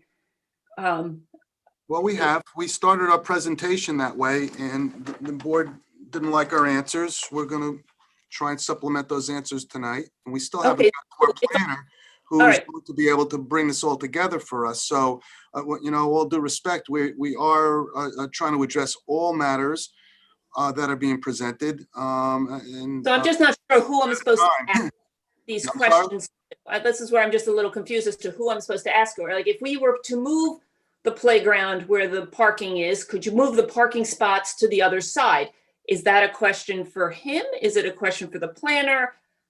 Like, who are the? I think if you ask a specific question like that, Dan can give you an answer. Okay. But, I mean, if you're asking, I just don't waste all our parking in the front yard. I mean, no. But could parking where the current playground is then? Could you put parking? Good, and sure. We'll have testimony from Ernie Moore on this, but this parking lot to the left is an employee parking lot. It's worked historically very well over the years, and he can get into that testimony as to why we think we need to preserve that. So I'll leave that to Ernie. So this is where I'm having a hard time, because sometimes we're told to go talk to the planner, and then because that playground to that, so that's the employee parking. It worked great. The lawn worked great in the front yard. So I'm having a difficulty understanding location of this playground in that specific, and what questions I'm allowed to ask to whom. So I'll ask him, can the parking spots that are currently the employee parking be put on the other side to the right of the building where the current playground is and that other open space? Could those parking spots be moved there? We could construct more parking in the area of the existing playground. I haven't done an analysis as if we would come out with the same number of parking spaces, or if the coverage would increase because of the geometry and the requirements that you need for drive aisles, circulation. It would change completely change the circulation of the site that currently exists. So I don't know all the impact of doing that. Okay. Dan, among other things there's also a significant row of accessible handicap parking spaces, and they would be significantly impacted if we had to do any kind of redesign in this area. Is that fair to say? Yes, it would require a full redesign of the entire parking lot, most likely. And I'm not sure even if you get a better layout, if you did that.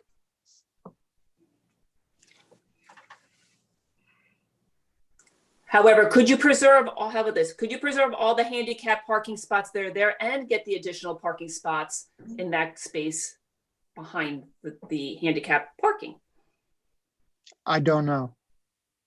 But then you don't know that you would not preserve the handicap spots either, sir. If you don't know. I didn't say I could or couldn't. I said I didn't know.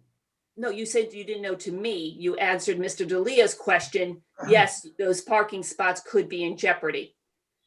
So you don't have an answer. Correct, which means I don't know. They could be. Thank you. You don't know an answer to either unless you do the study.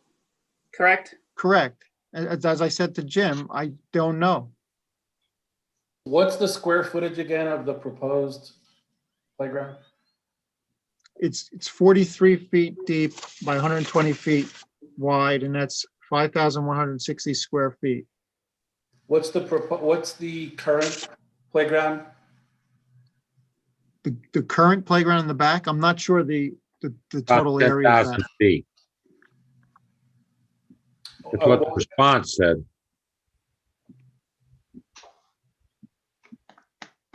We got a written response from somebody that said there was 10,000 feet back there. Doesn't look that big.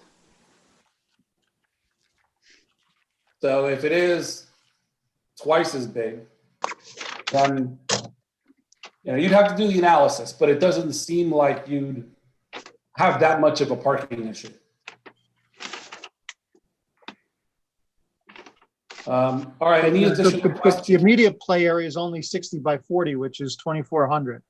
2,400. Okay. According to Mr. D'Elia's letter that we were given earlier today, he says the square footage of the current playground is 7,917 feet. The additional fenced area outside of the playground is 2,820 square feet. Total area, including playground, is 10,737 square feet. There you go. That's what we're all referring to in the letter we were given. And That's our understanding. the response we got from the last meeting was that entire fenced area was used as playground. Some of the grassed areas were used for the older children, whereas the play structures were more for the younger children because of the age spread of, 3 to 12. So it's the whole 10,000 feet. All right, so are there any additional, but I appreciate that, Mike and Gary, that's helpful. So these are some of the things that we're going to be talking about, right? Whether it's to Mr. Lamore or to Mr. Greigel, but you're asking for a 5,000 square foot playground. Where can we put this that is the least amount of impact to the neighborhood? Board members, any additional questions before we open it up to the public?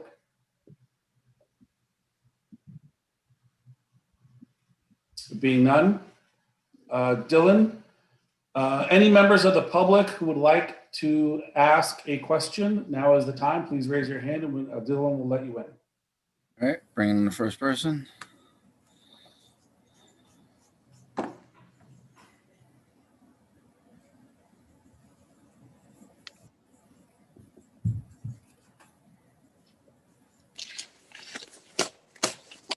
It's Caffarel. Please unmute.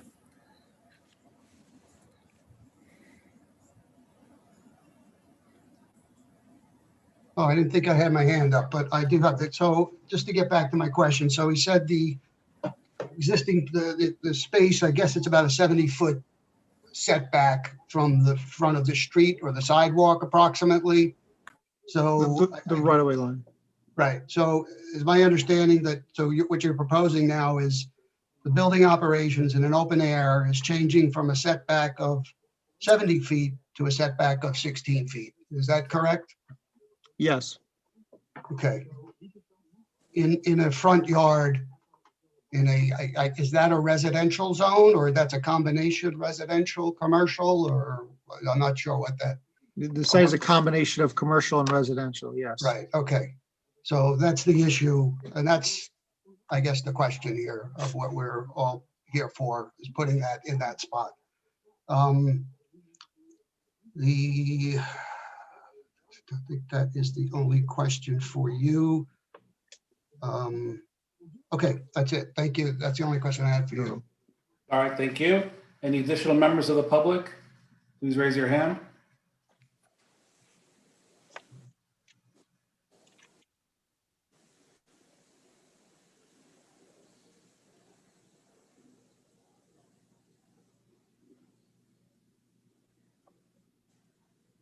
Hi there, Mitch Allison again.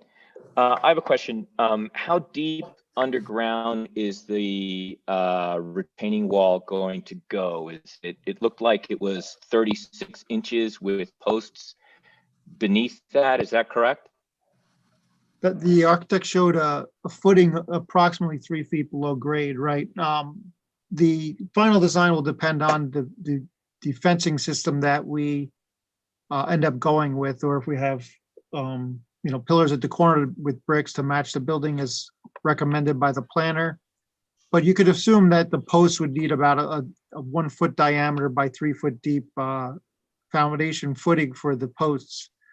And then depending on how else the final design works out could vary, but it'd probably be around 3 foot deep for the footings. What studies have been done on how that would impact the river that runs under Oak Street? The river that runs under Oak Street? There's a river that runs under Oak Street. When it rains, all the neighbors on the east side and on North Walnut Street, their basements flood because the river gets diverted and goes in there. And so, for an example, one of the properties across the street. Objection. This is all So that's- statement. that's- It's all based on who knows what. It's not a question. That's testimony. The right question, Mr. Hurt, is he aware of such drainage conditions in Oak Street? Okay, thank you. Are you aware of the drainage conditions on Oak Street? I'm not aware of any problems, drainage problems in Oak Street. Okay. So there's been no analysis on whether that would impact that. No, the project that we're proposing will not have any negative drainage impacts because there is no new impervious surface and we're not changing any drainage patterns. So there will be no impact on the drainage of the area from this project. Except the 90 or however many hundred feet wall that's underground that's there that you're planning. That won't have any impact on the drainage from the site. It's not drainage. There's a water that went, for example, there's a. This would be testimony. Mr. Lamothe, are you aware of any water course under Oak Street? No, I'm not. So then Mr. Lamothe couldn't testify one way or the other about the impact. Okay, and you certainly have the right when you testify later and want to present your case to provide evidence of that. Okay. The other question I have is I think in your plans you showed there were 2 large oak trees that were still in place in front of the playground. Is that correct? Those are 2 street trees that are existing along the street. You're talking about the street trees? Yes, those are the 2 trees. There's only 2, at least that I think are still left. Because They're a lot going to of stay. trees The have 2 died street on it. trees along the street they're going to stay. What impact will inputting this structure have on the root structure of those trees? We're far enough away where we will not impact the root structure of those trees. We're going to be more than 16 feet, more than 30 feet from one and 20 feet from the other. So we won't have any negative impacts on it. Okay, thank you. Thank you. Any other members of the public with questions?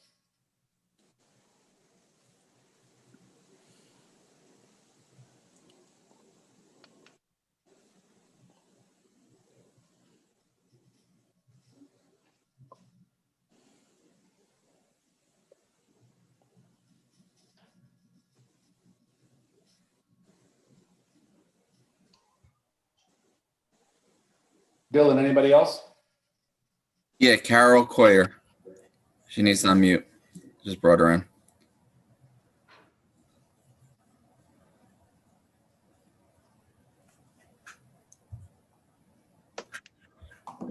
Can you see us here? We don't see Hear you. you? You have to turn your video on. We can hear you.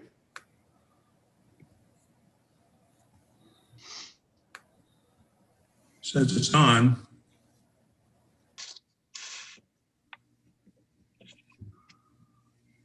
Still can't see me? No. Is there a little slide thing over your camera that you have to slide over? No, there's a light on that says the camera's on. Do you see the lens? Yes. But there's no button next to it, like to unhide it or something for privacy?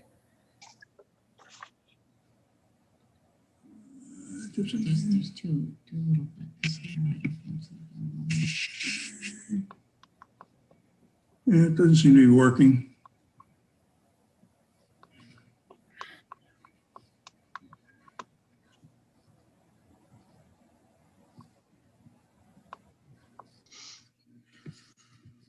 Well, questions can be asked without video. All right. Testimony requires Well, video. my name is Ken Collier. I live at 171 Oak Street. And I just have a question. I apologize because I wasn't able to see the revised documents online and I'm traveling right now. So in the old configuration, there was a net fill requirement at the new location. And I was just curious what the net borrow required now for the new playground is. It was 80 yards before.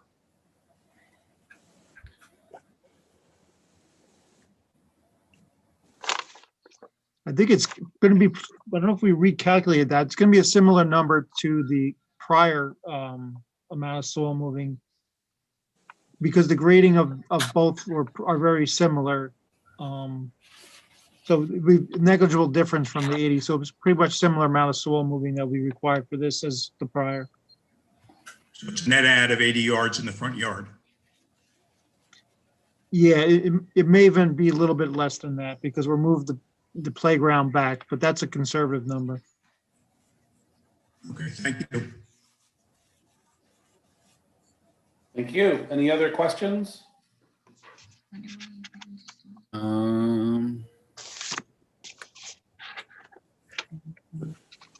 I'm showing no others. Mr. D'Elia, who is your next witness? Ernest Lamore. All right, can we take 5 minutes? It's 9:30, come back at 9:35 with Mr. Lamore's testimony? That's fine by us. Thank you. All right, great. See you in 5.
Okay, if you can hear me, we're going to call the meeting back to order. So please log back in.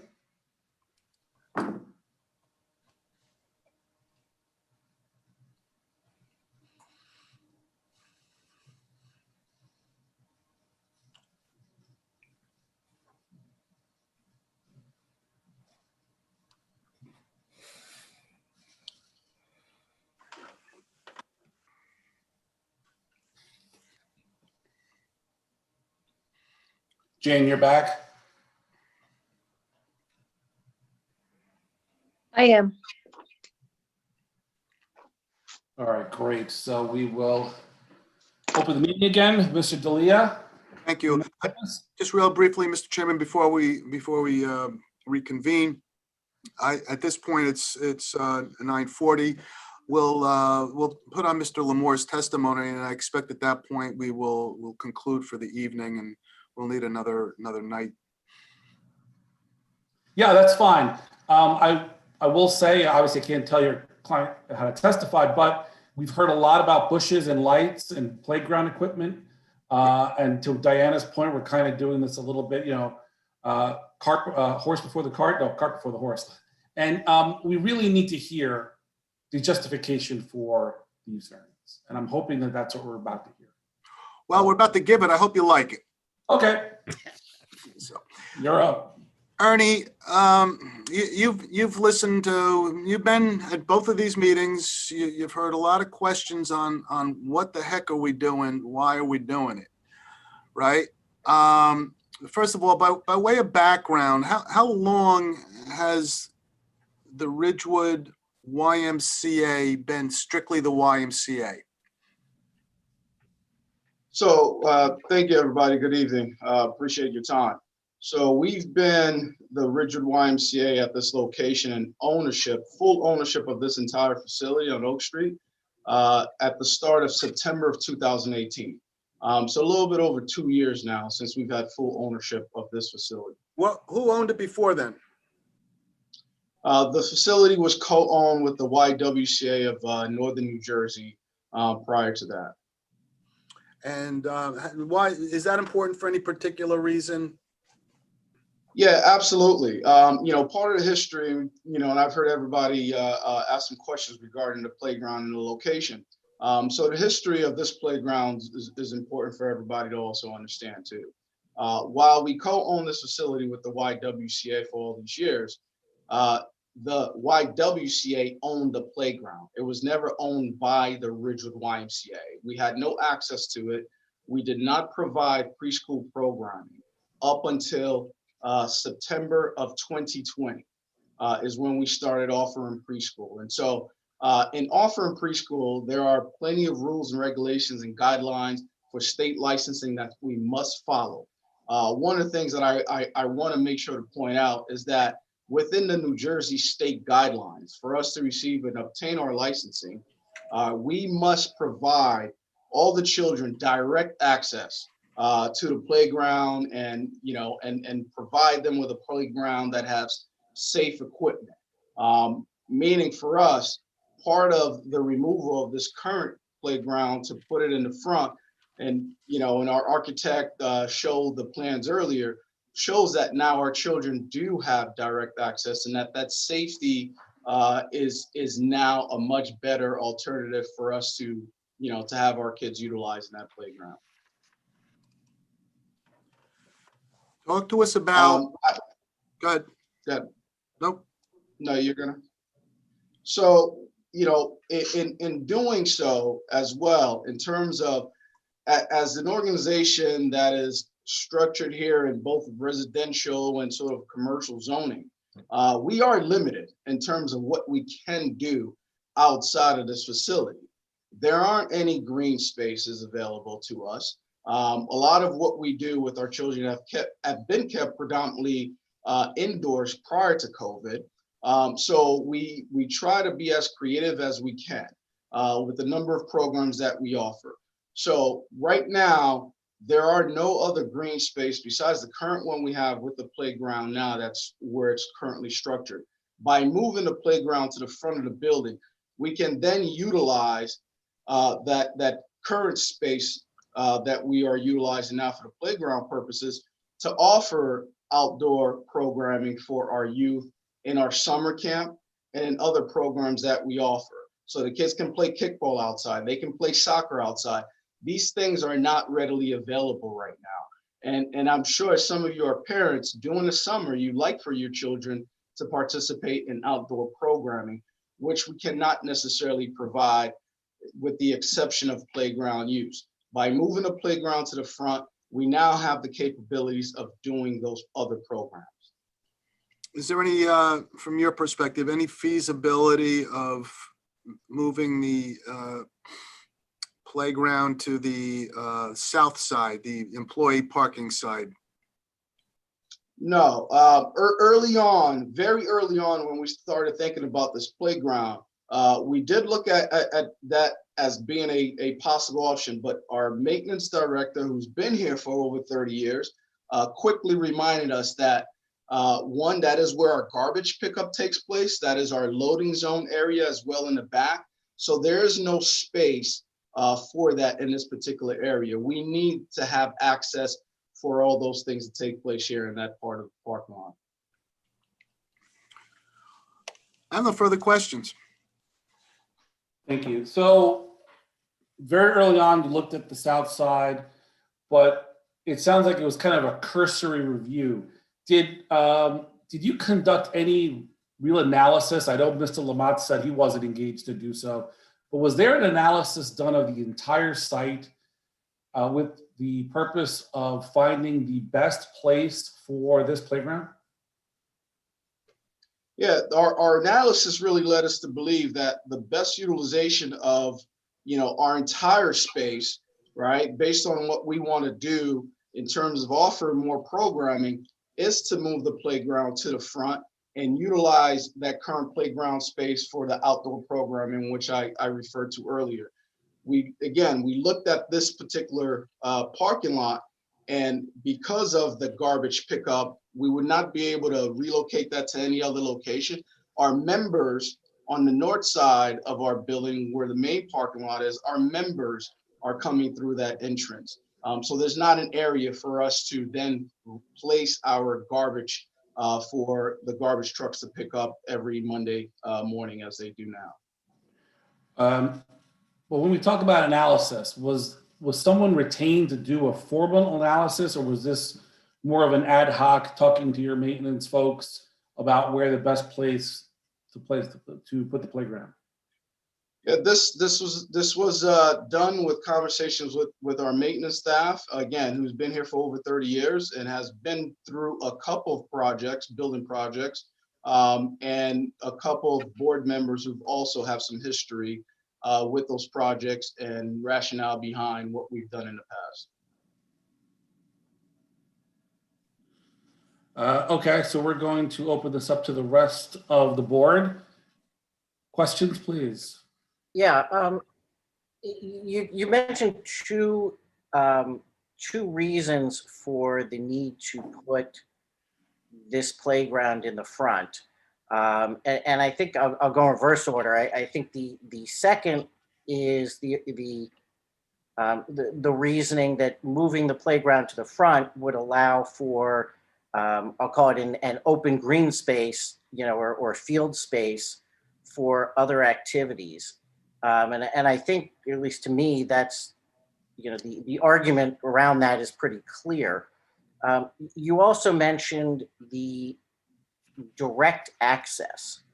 Can you explain a little bit more what you mean? Because I recall from our last meeting, we were looking, there's right now the kids go out a door in the back there and sort of walk a few feet over to the playground.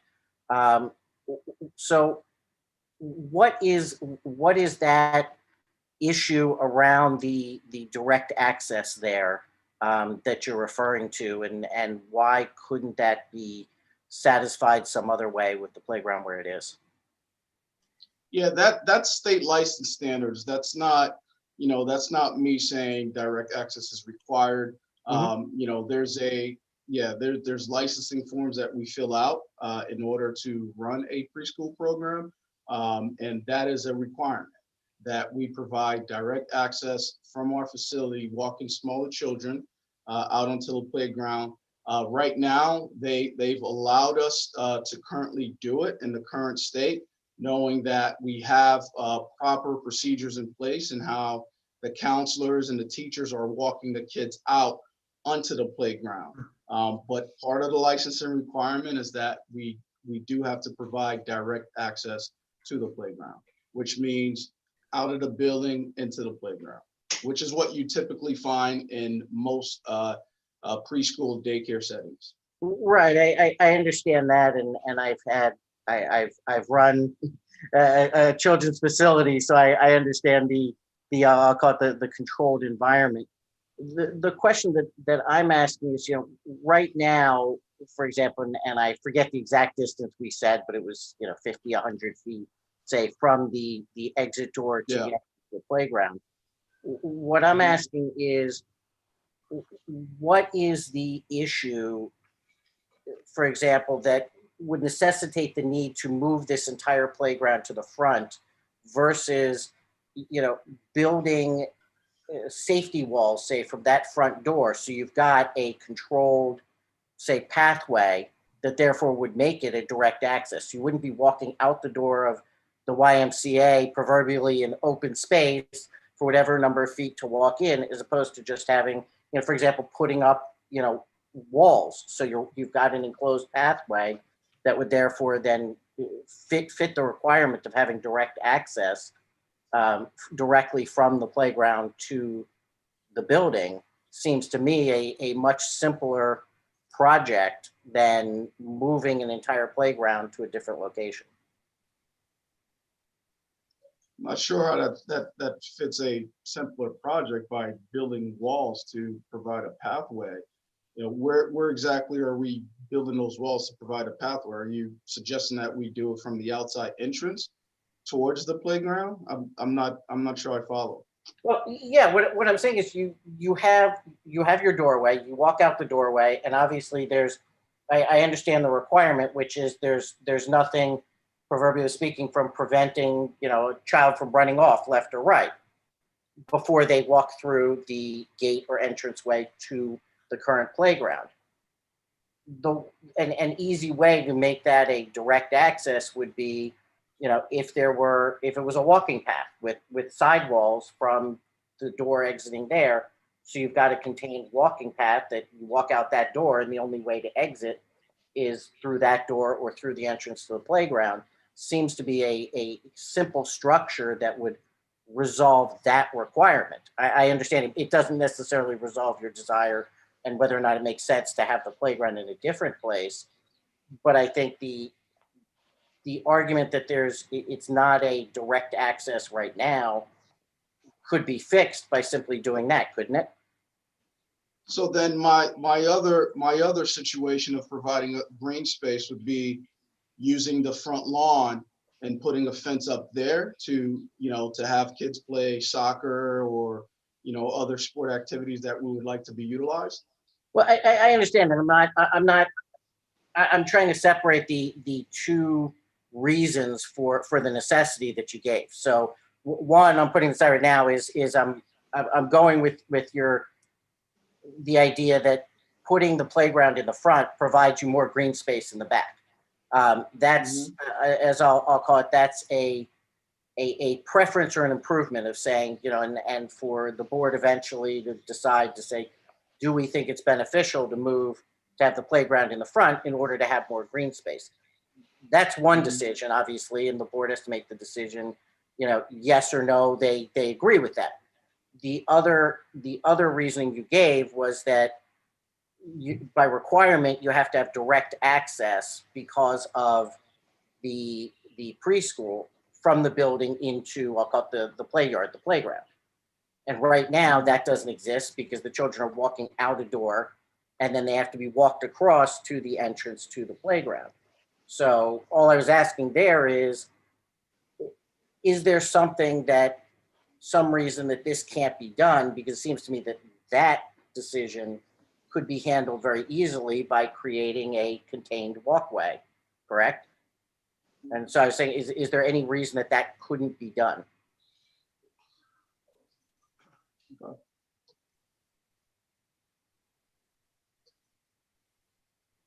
right.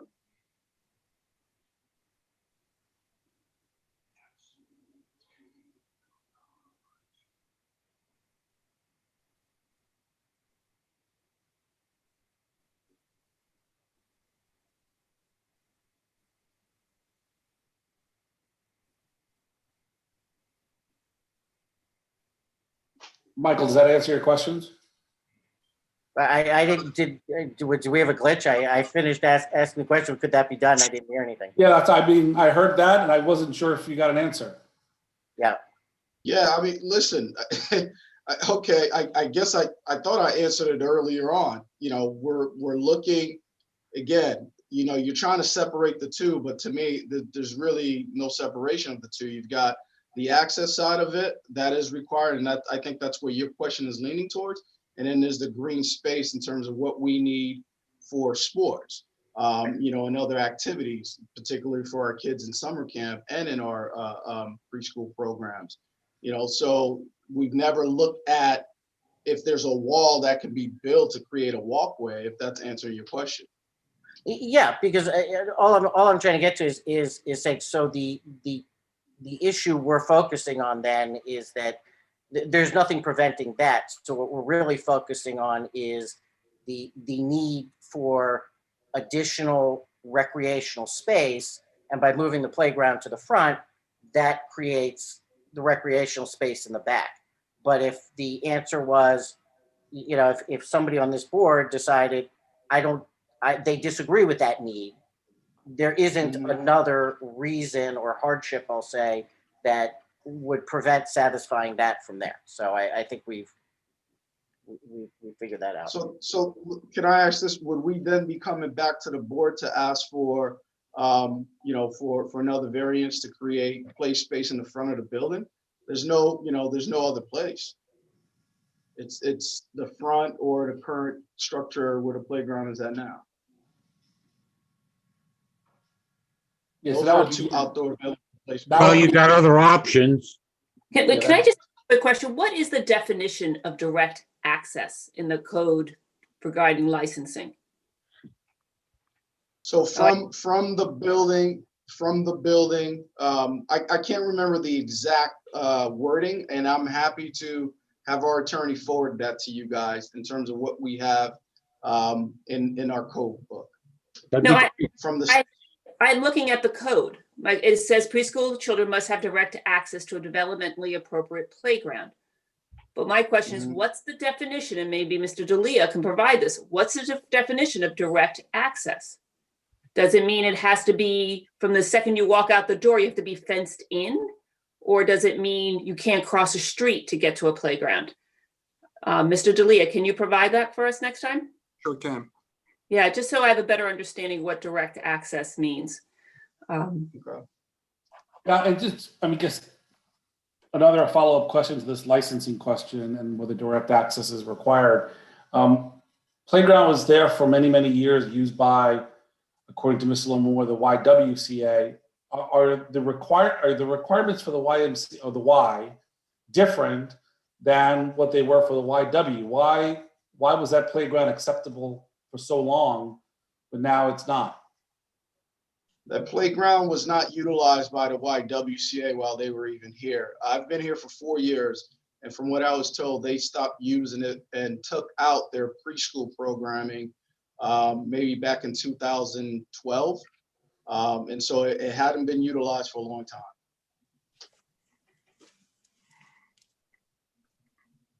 Okay. Any other questions, board members? Yeah, I don't recall. What were the number of children in preschool that you were planning on having attend the program? 20 to 25. I'm sorry. No, the 20 to 25 is usage of the playground. That's typically how many kids we have. There's right now there's about 21 kids enrolled in total in the program. That includes both the virtual and the in-person programming that we do on site. No, because I'm just looking the out space. No. I didn't hear you. They can grow up. I didn't hear the question, Ms. Rule.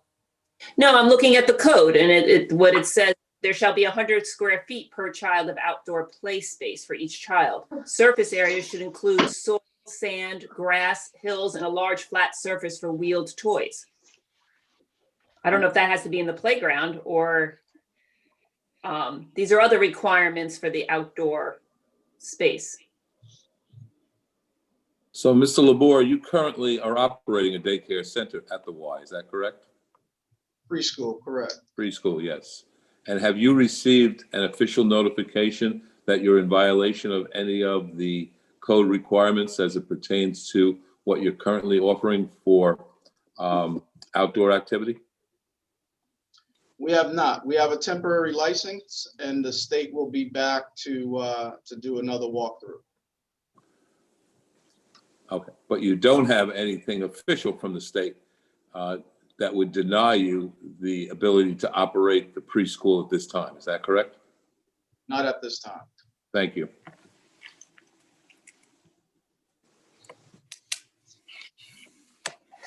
Board members, anything else? I have another question if nobody else has. So my sort of jumping forward question is, you know, it seems what we're being asked and the reasoning is that by allowing the playground in the front will allow for this back open space now and extra large space to be used for recreational activities. And we sort of touched on it, a number of us last time, and we agreed to follow up, is if we were to agree to do this, would it be acceptable to the Y to agree, one, to remove the old playground, since it wouldn't be necessary, and two, agree that that space will not be used for anything other than recreational activities? In other words, you know, that space 6 months from now will not be, we won't be back here being proposed now asking for an exception to build a building extension.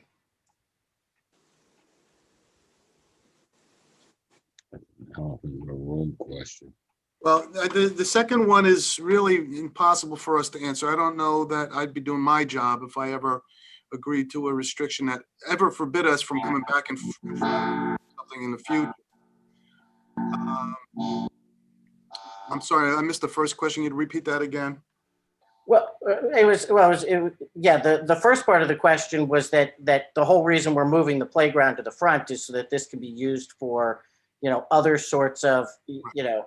So the answer is yes, we would remove the existing playground. Okay. And present intention is to keep it green and have people use it for sporting activities, athletic activities. To say down the future, we're not going to come back in front of you, I think that's just impossible to do. And I don't think we're able to do that. Yeah, no, look, right, we're nowhere near imposing conditions. You know, you still need to meet your burden. Like this is the agreed, but I just wanted to hit on those issues. But no, I agree. So we could move on. Any other board members questions? Just a quick question. Do you currently use the front of the property for any sports? No. No, and why do you not use it for any sports? Not allowed. Well, I mean, you'd have to see the way the front is sort of structured too. I mean, there are trees currently in between, you know, the green area at the front there.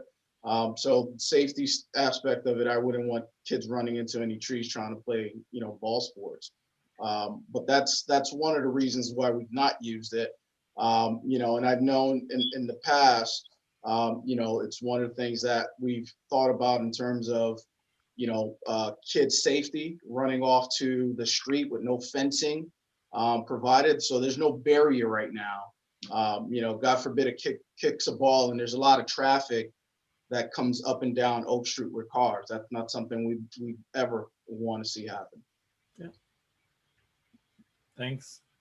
What would you do about the trees on the green space in the back You got some good sized trees scattered in there.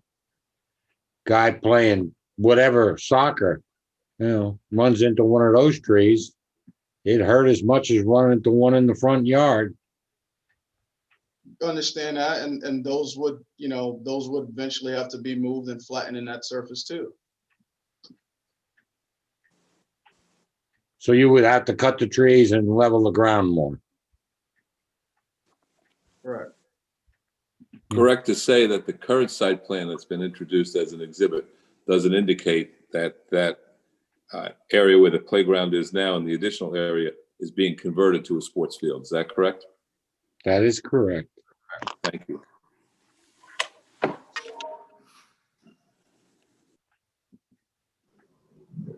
Any other board members?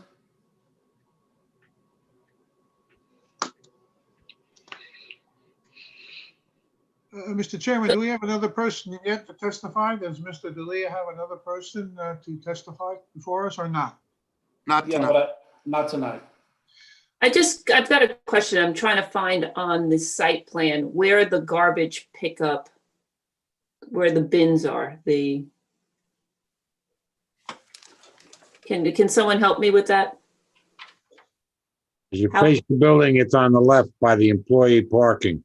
Yeah, but where in that employee parking? All the way to the very rear? In the I back. I don't see anything marked it, but please help me.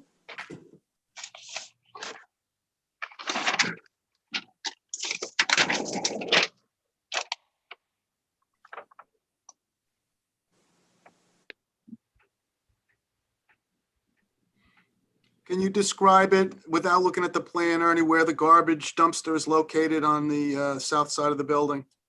Yeah, so if you enter the employee parking lot and drive all the way through to the back, that's where it is. It's sort of like in that back corner area of the building.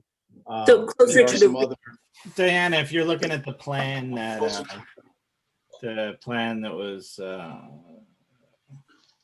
I'm looking at the site plan. It talks about bollards and trans pad. I think it's the trans pad.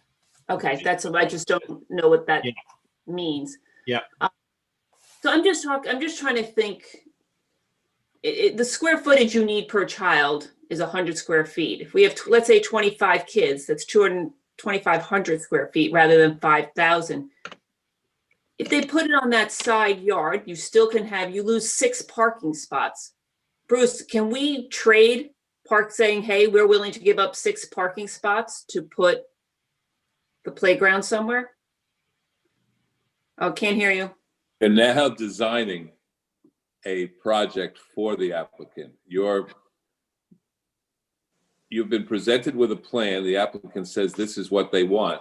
You could look at, in your decision-making, you could say you believe that there are alternate plans, but that does not mean that the applicant has to trade one for the other. You've got a plan in front of you. You got to make a decision on under a D variance, D2. And I that's what you understand. got to focus on. But one of the basis and foundation you can have is you could say, based upon what I've heard tonight, that there are alternate locations and that this is not the appropriate place. That's one of the options. The other option is you could take the position that you want to see the green space where it is. You could say and take the option that there is another alternative in changing the parking lot around, et cetera. I mean, those are options, but it's not anything that you can say, let's make a deal with tonight or at a next meeting. You've got to deal with what they want, what they've applied for. Okay, but it is something that we can take into consideration in our end in our decision making. You can take in consideration all of that. You can take in consideration where the playground is now, yes. Okay, thank you. Any other board members? Yes, Mr. Chairman, Go ahead, Tom. I have one question. I think I will direct it to Mr. D'Elia and ask him to select who might answer it best. It's a little lateral to what we've all been discussing, and it's maybe even proprietary to me. I believe the board members know that I am currently a New Jersey State Certified Emergency Medical Technician, and I have been for 3 decades. And I've gone to the YMCA many times for various emergencies. And the only issue that slows us down when we get to a scene is access to it. So from a small home to a large home to a commercial building, there are many codes for ingress and egress and ADA, but very little for emergency medical access. And I'm talking about a crew of 4 people carrying a 6 to 7 foot stretcher, a couple of paramedics. So getting into and out of any facility, whether it's outside at ground level or inside, is always an issue. So I would just ask and suggest to Mr. D'Elia that in this overall plan, a little bit of thought is given to how would a emergency crew get into that area the easiest, the quickest, and if some changes to dimensions could be built in to accommodate that, whether or not there's a state statute for it, it would certainly be greatly appreciated by emergency staff showing up. So is that part of the overall plan, emergency access for various crews, police, fire, medical, everybody? Mr. D'Elia. There's a lot going on there. I'm not sure I can answer this question tonight. Number one, are we talking about access to the building itself? Not just the building, that's there. We're talking about modifying the outside of the building. In fact, the inside has changed over the years, and it is quite easier for our local crews to get in now. They even have an elevator. I'm just talking about what we're doing now, the outside. And I don't presume to ask you for a clear answer. I'm just suggesting, would that access be included in your overall plan? Now, once you decide what you like, how can we get a crew of 6 people on the stretcher in here as quickly as possible? Because with children and adults alike and recreational equipment, the potential for injuries is obvious.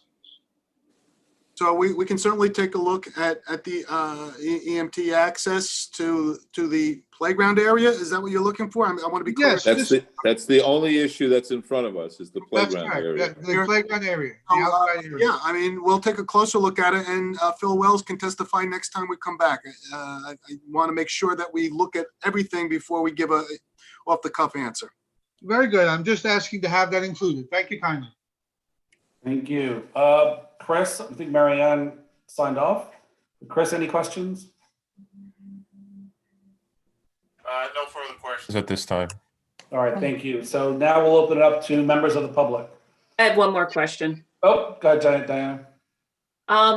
Again, I'm just going to use left, right, the left-hand side of the property. Is there a stairwell? And I think we testified this to last time to access that employee parking lot. There is a stairwell on that side of the property.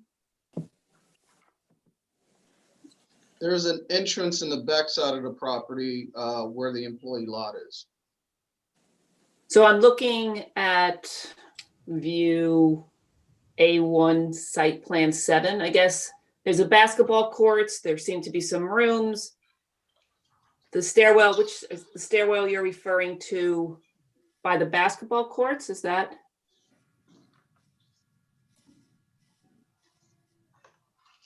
It's part of the loading area I think you're looking at outside Okay. of the basketball court. I'm trying to figure out where they Yeah. are.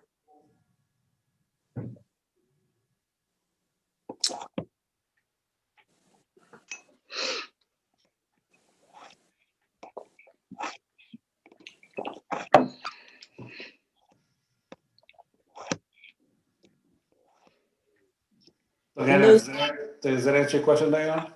So there are stairs from the parking lot into the building. Yes. The employee parking lot. Okay, thank you. Yes. Okay. Any other board members before we open up to the public? Oh, sorry, one more last, sorry. The requirement for the direct access to the playground, that's only for preschool. Is that correct, or is it for older ages? Preschool. All right, thank you. Now I'm done. Sorry, guys. Okay. All right, Dylan, you are a member of the public and you'd like to ask a question, now is the time. Raise your hand and Dylan will let you in. All right, I'm bringing in the first person.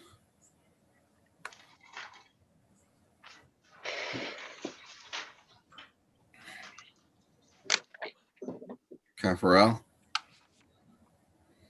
Yes, it is me again. I don't know who this question gets asked to, maybe whoever it can appropriately answer it. Rather than waiting for 15 people to speak, but has there been any real estate evaluation of the impact on neighboring property values? Because I know one of the things that was written in the documentation is that there can't be or should not be, or no, there's no intent for it to be any detrimental value to the neighborhood. So is that something that has been done, or is it something we would need to do as homeowners? It's not something we have done, nor do we intend to. We expect to rely on our zoning and planning proofs.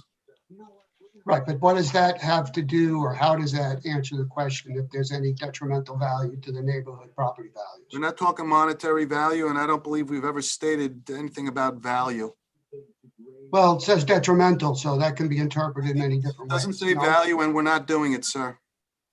So That's not what I'm you have I'm the right, asking. Mr. Caffarelli, you asked the question. You have the right when you present your case to bring up issues like that, if you can document it with appropriate professionals. Okay, so that would be my responsibility, which is what my question was. So right now we're asking questions, but there will be a time where you will actually be able to provide testimony. Right, I just wanted to be clear on if that's my responsibility, if that's something that the Y would do to appease the, the neighborhood or do a due diligence. So thank you. I guess this question is to the board. Is that appropriate right now or no? Ask the question, we'll make the determination. Are there any current playgrounds in front yards in Ridgewood now in any commercial or residential zones? That's not something the board would have ready information, but it's certainly something that you could look at and make as part of your case when you present your case. Okay, so I would have to research that? It's one of the things I cannot tell you how to handle your case, but it's one of the things you could certainly look at. Okay. And I guess this is to Ernie or anybody who is aware. Have there been any complaints by residents over the past 5, 10, 15, 20 years for any issues, noise, problems with children hanging out for the existing playground area? Has that been an issue in any way whatsoever over the past number of years? Because I've lived across the street for 25 years, so I haven't seen anything. I'm just asking if there has been anything that has been brought to anybody's attention. The 4 years I've been here, it has not been brought to my attention. Okay. From the side property. Okay, thank you. All right, thank you. Additional questions, members of the public?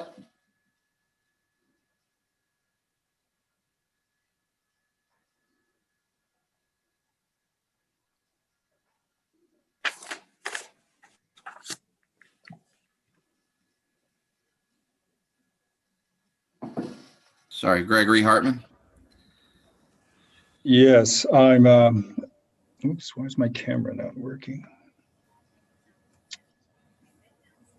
How do you spell your name? Gregor, Gregor, Hartmann.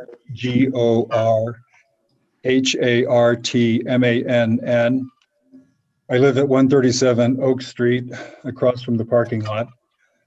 I have a question for Mr. Lamore.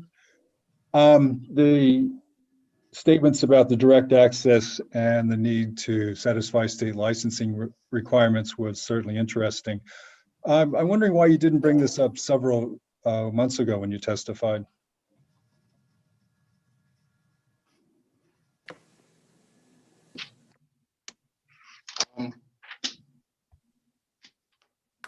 Don't know. I just didn't bring it up.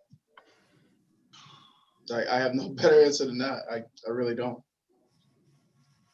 Okay, thank you.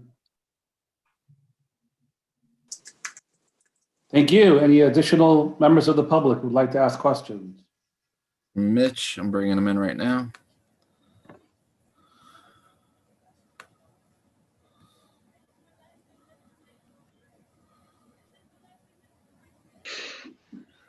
Now that my mic is on, I'll brief.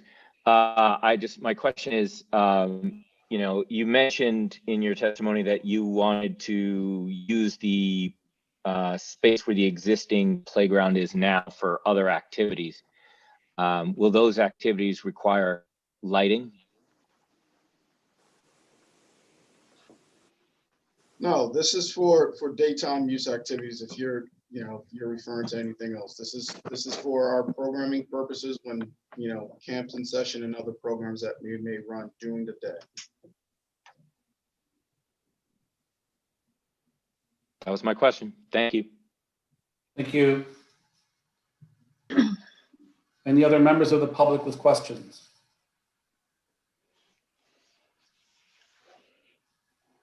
Nancy, I'm bringing her in.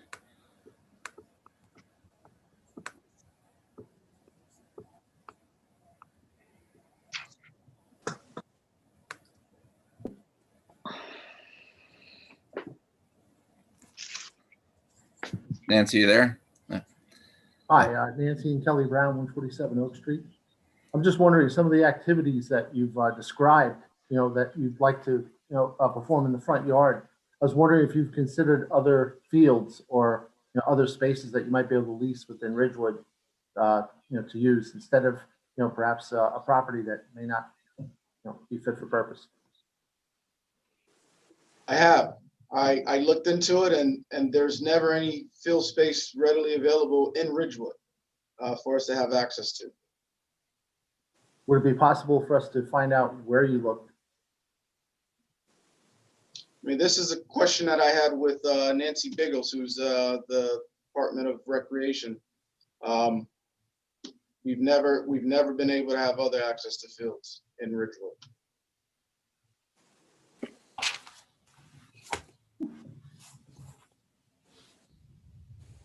Okay, thank you. Thank you. Anyone else? Members of the public, questions? I am showing no others. Sergio, can I ask another question? Sure. And this is for the architect. You said it earlier, I didn't write it down. How tall is the slide?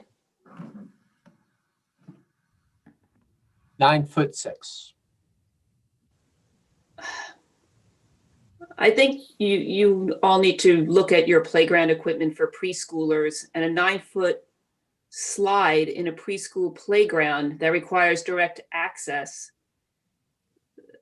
You can't have a 9-foot slide with a 2, 3, 4-year-old.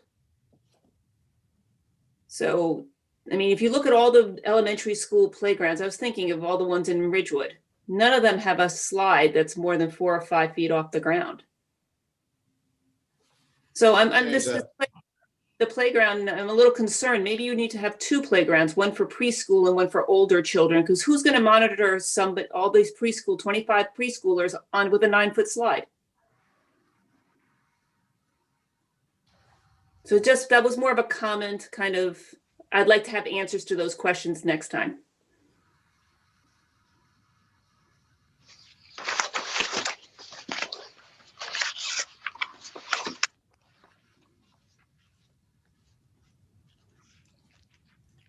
So Delia, I believe that's all the questions for Mr. Lamore. I have one more if I can jump in. All right. What I'm struggling with here, and I don't know about my other board members, is in a sense I feel like I'm making a decision or trying to be asked to make a decision on what seems to be, from this conversation, developing to only half of a project. My understanding from today is that the argument we're to consider for why it is necessary to put this playground in the front is so that we can have this additional, I'll call it recreational athletic space, field, etc., where that current area and playground is. And what I haven't heard is what that is going to look like. And that's the argument that we're being asked to rely on for basing an approval on this project to be. You know, so I think I'm kind of wrestling with half the information. You know, I understand the argument of, well, if we move the playground here, we then have this additional space to do something with, to do recreation with, or whatever that may mean. And while I understand it's your right, you know, to, you know, not promise something or, you know, not guarantee something, I think it would be very helpful to the discussion and the argument if we understood, if we move this playground to the front, what exactly it is that we're replacing the old space with, and what the intent for that is.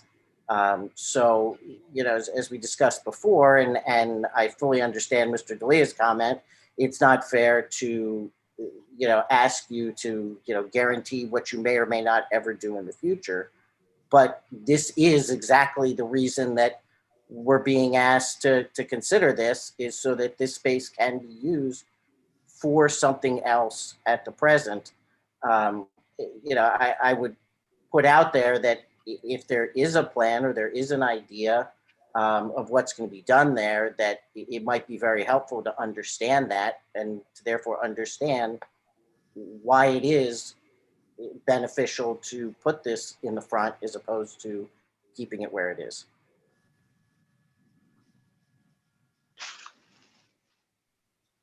Anyone else? Board members?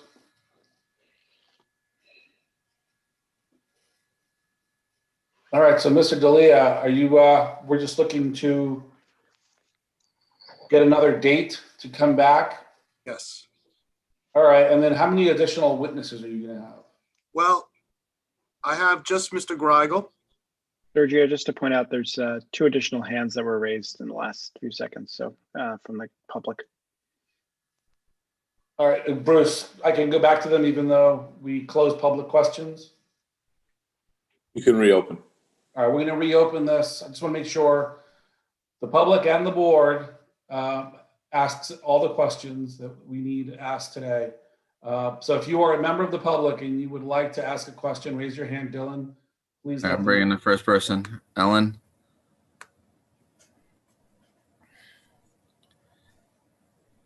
Ellen, please unmute.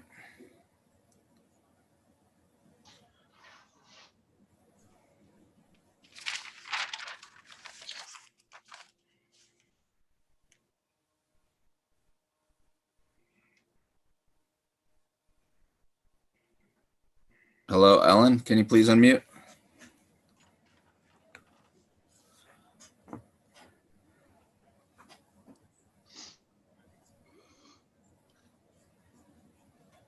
Can you hear me? Yes. Okay, so Say your name and spell it. Ellen, Ellen, Fionda, F as in Frank, Ionda. Okay. Thank you. What is your address, ma'am? 159 Oak Street.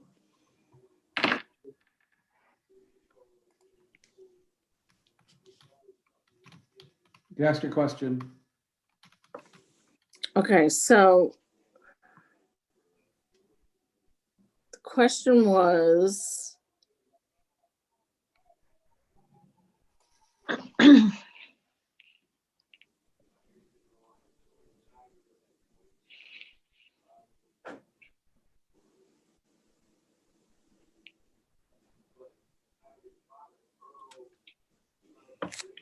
okay.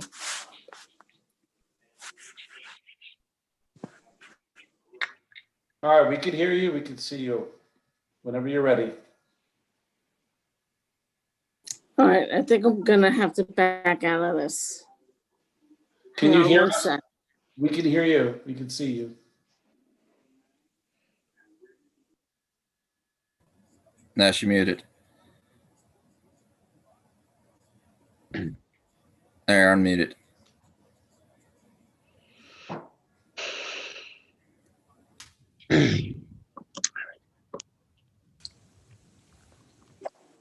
Ms. Fianda, can you hear us?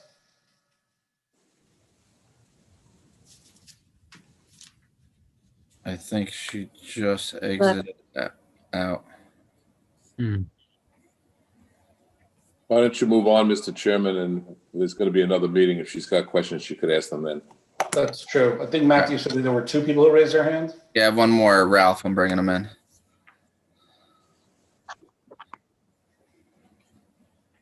Ralph, please unmute.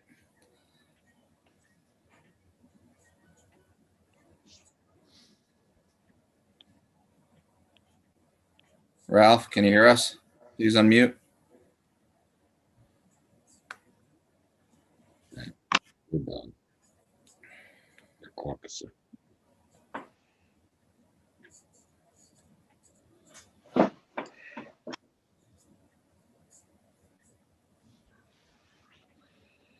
Ralph, can you hear us?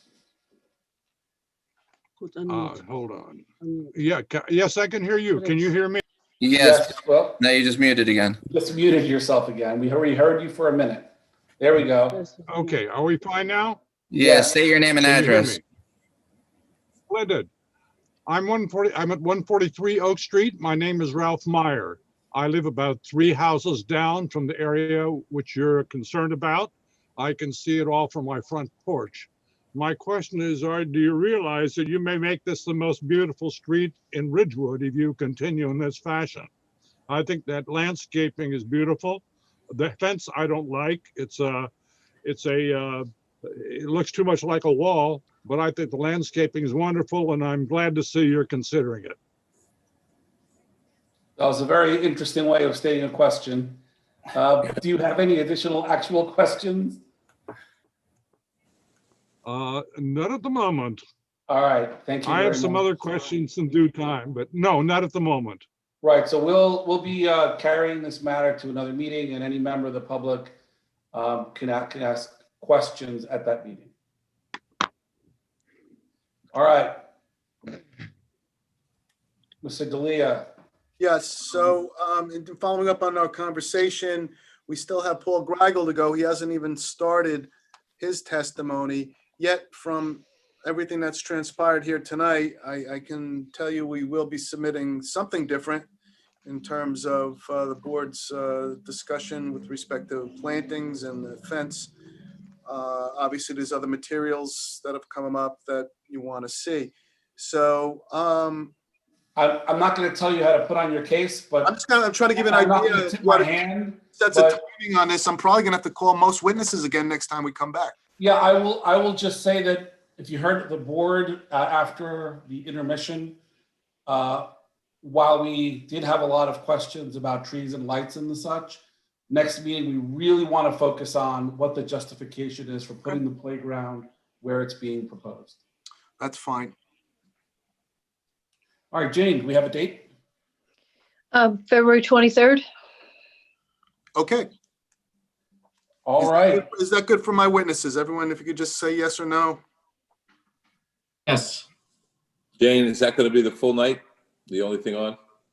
I guess it should be, yes. Yeah, I think because you still have you have the neighbors that's going to present a case.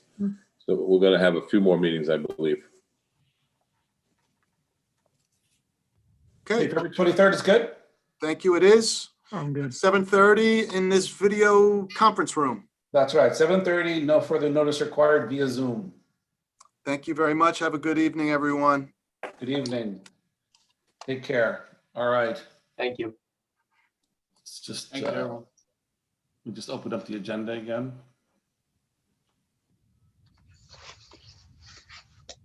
I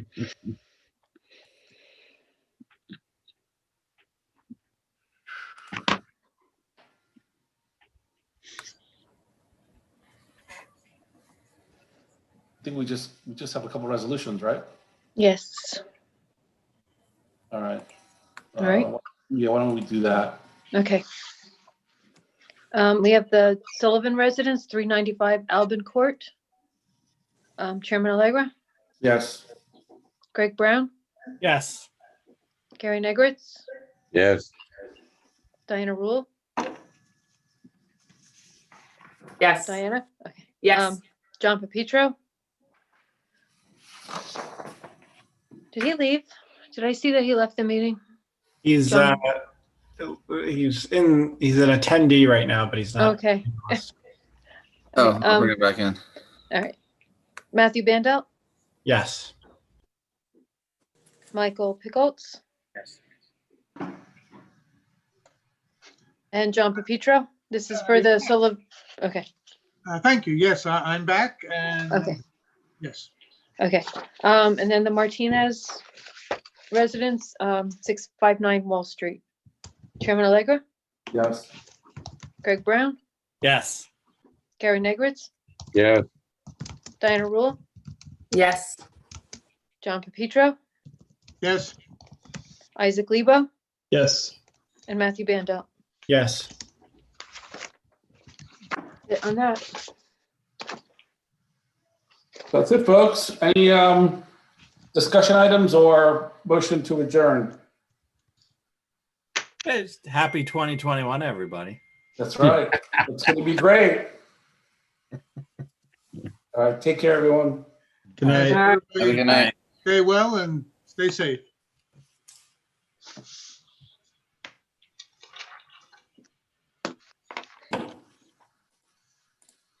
Thanks, Dylan. No problem, anytime.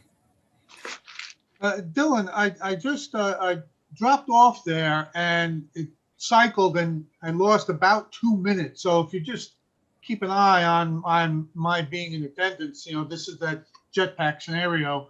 I have high speed time.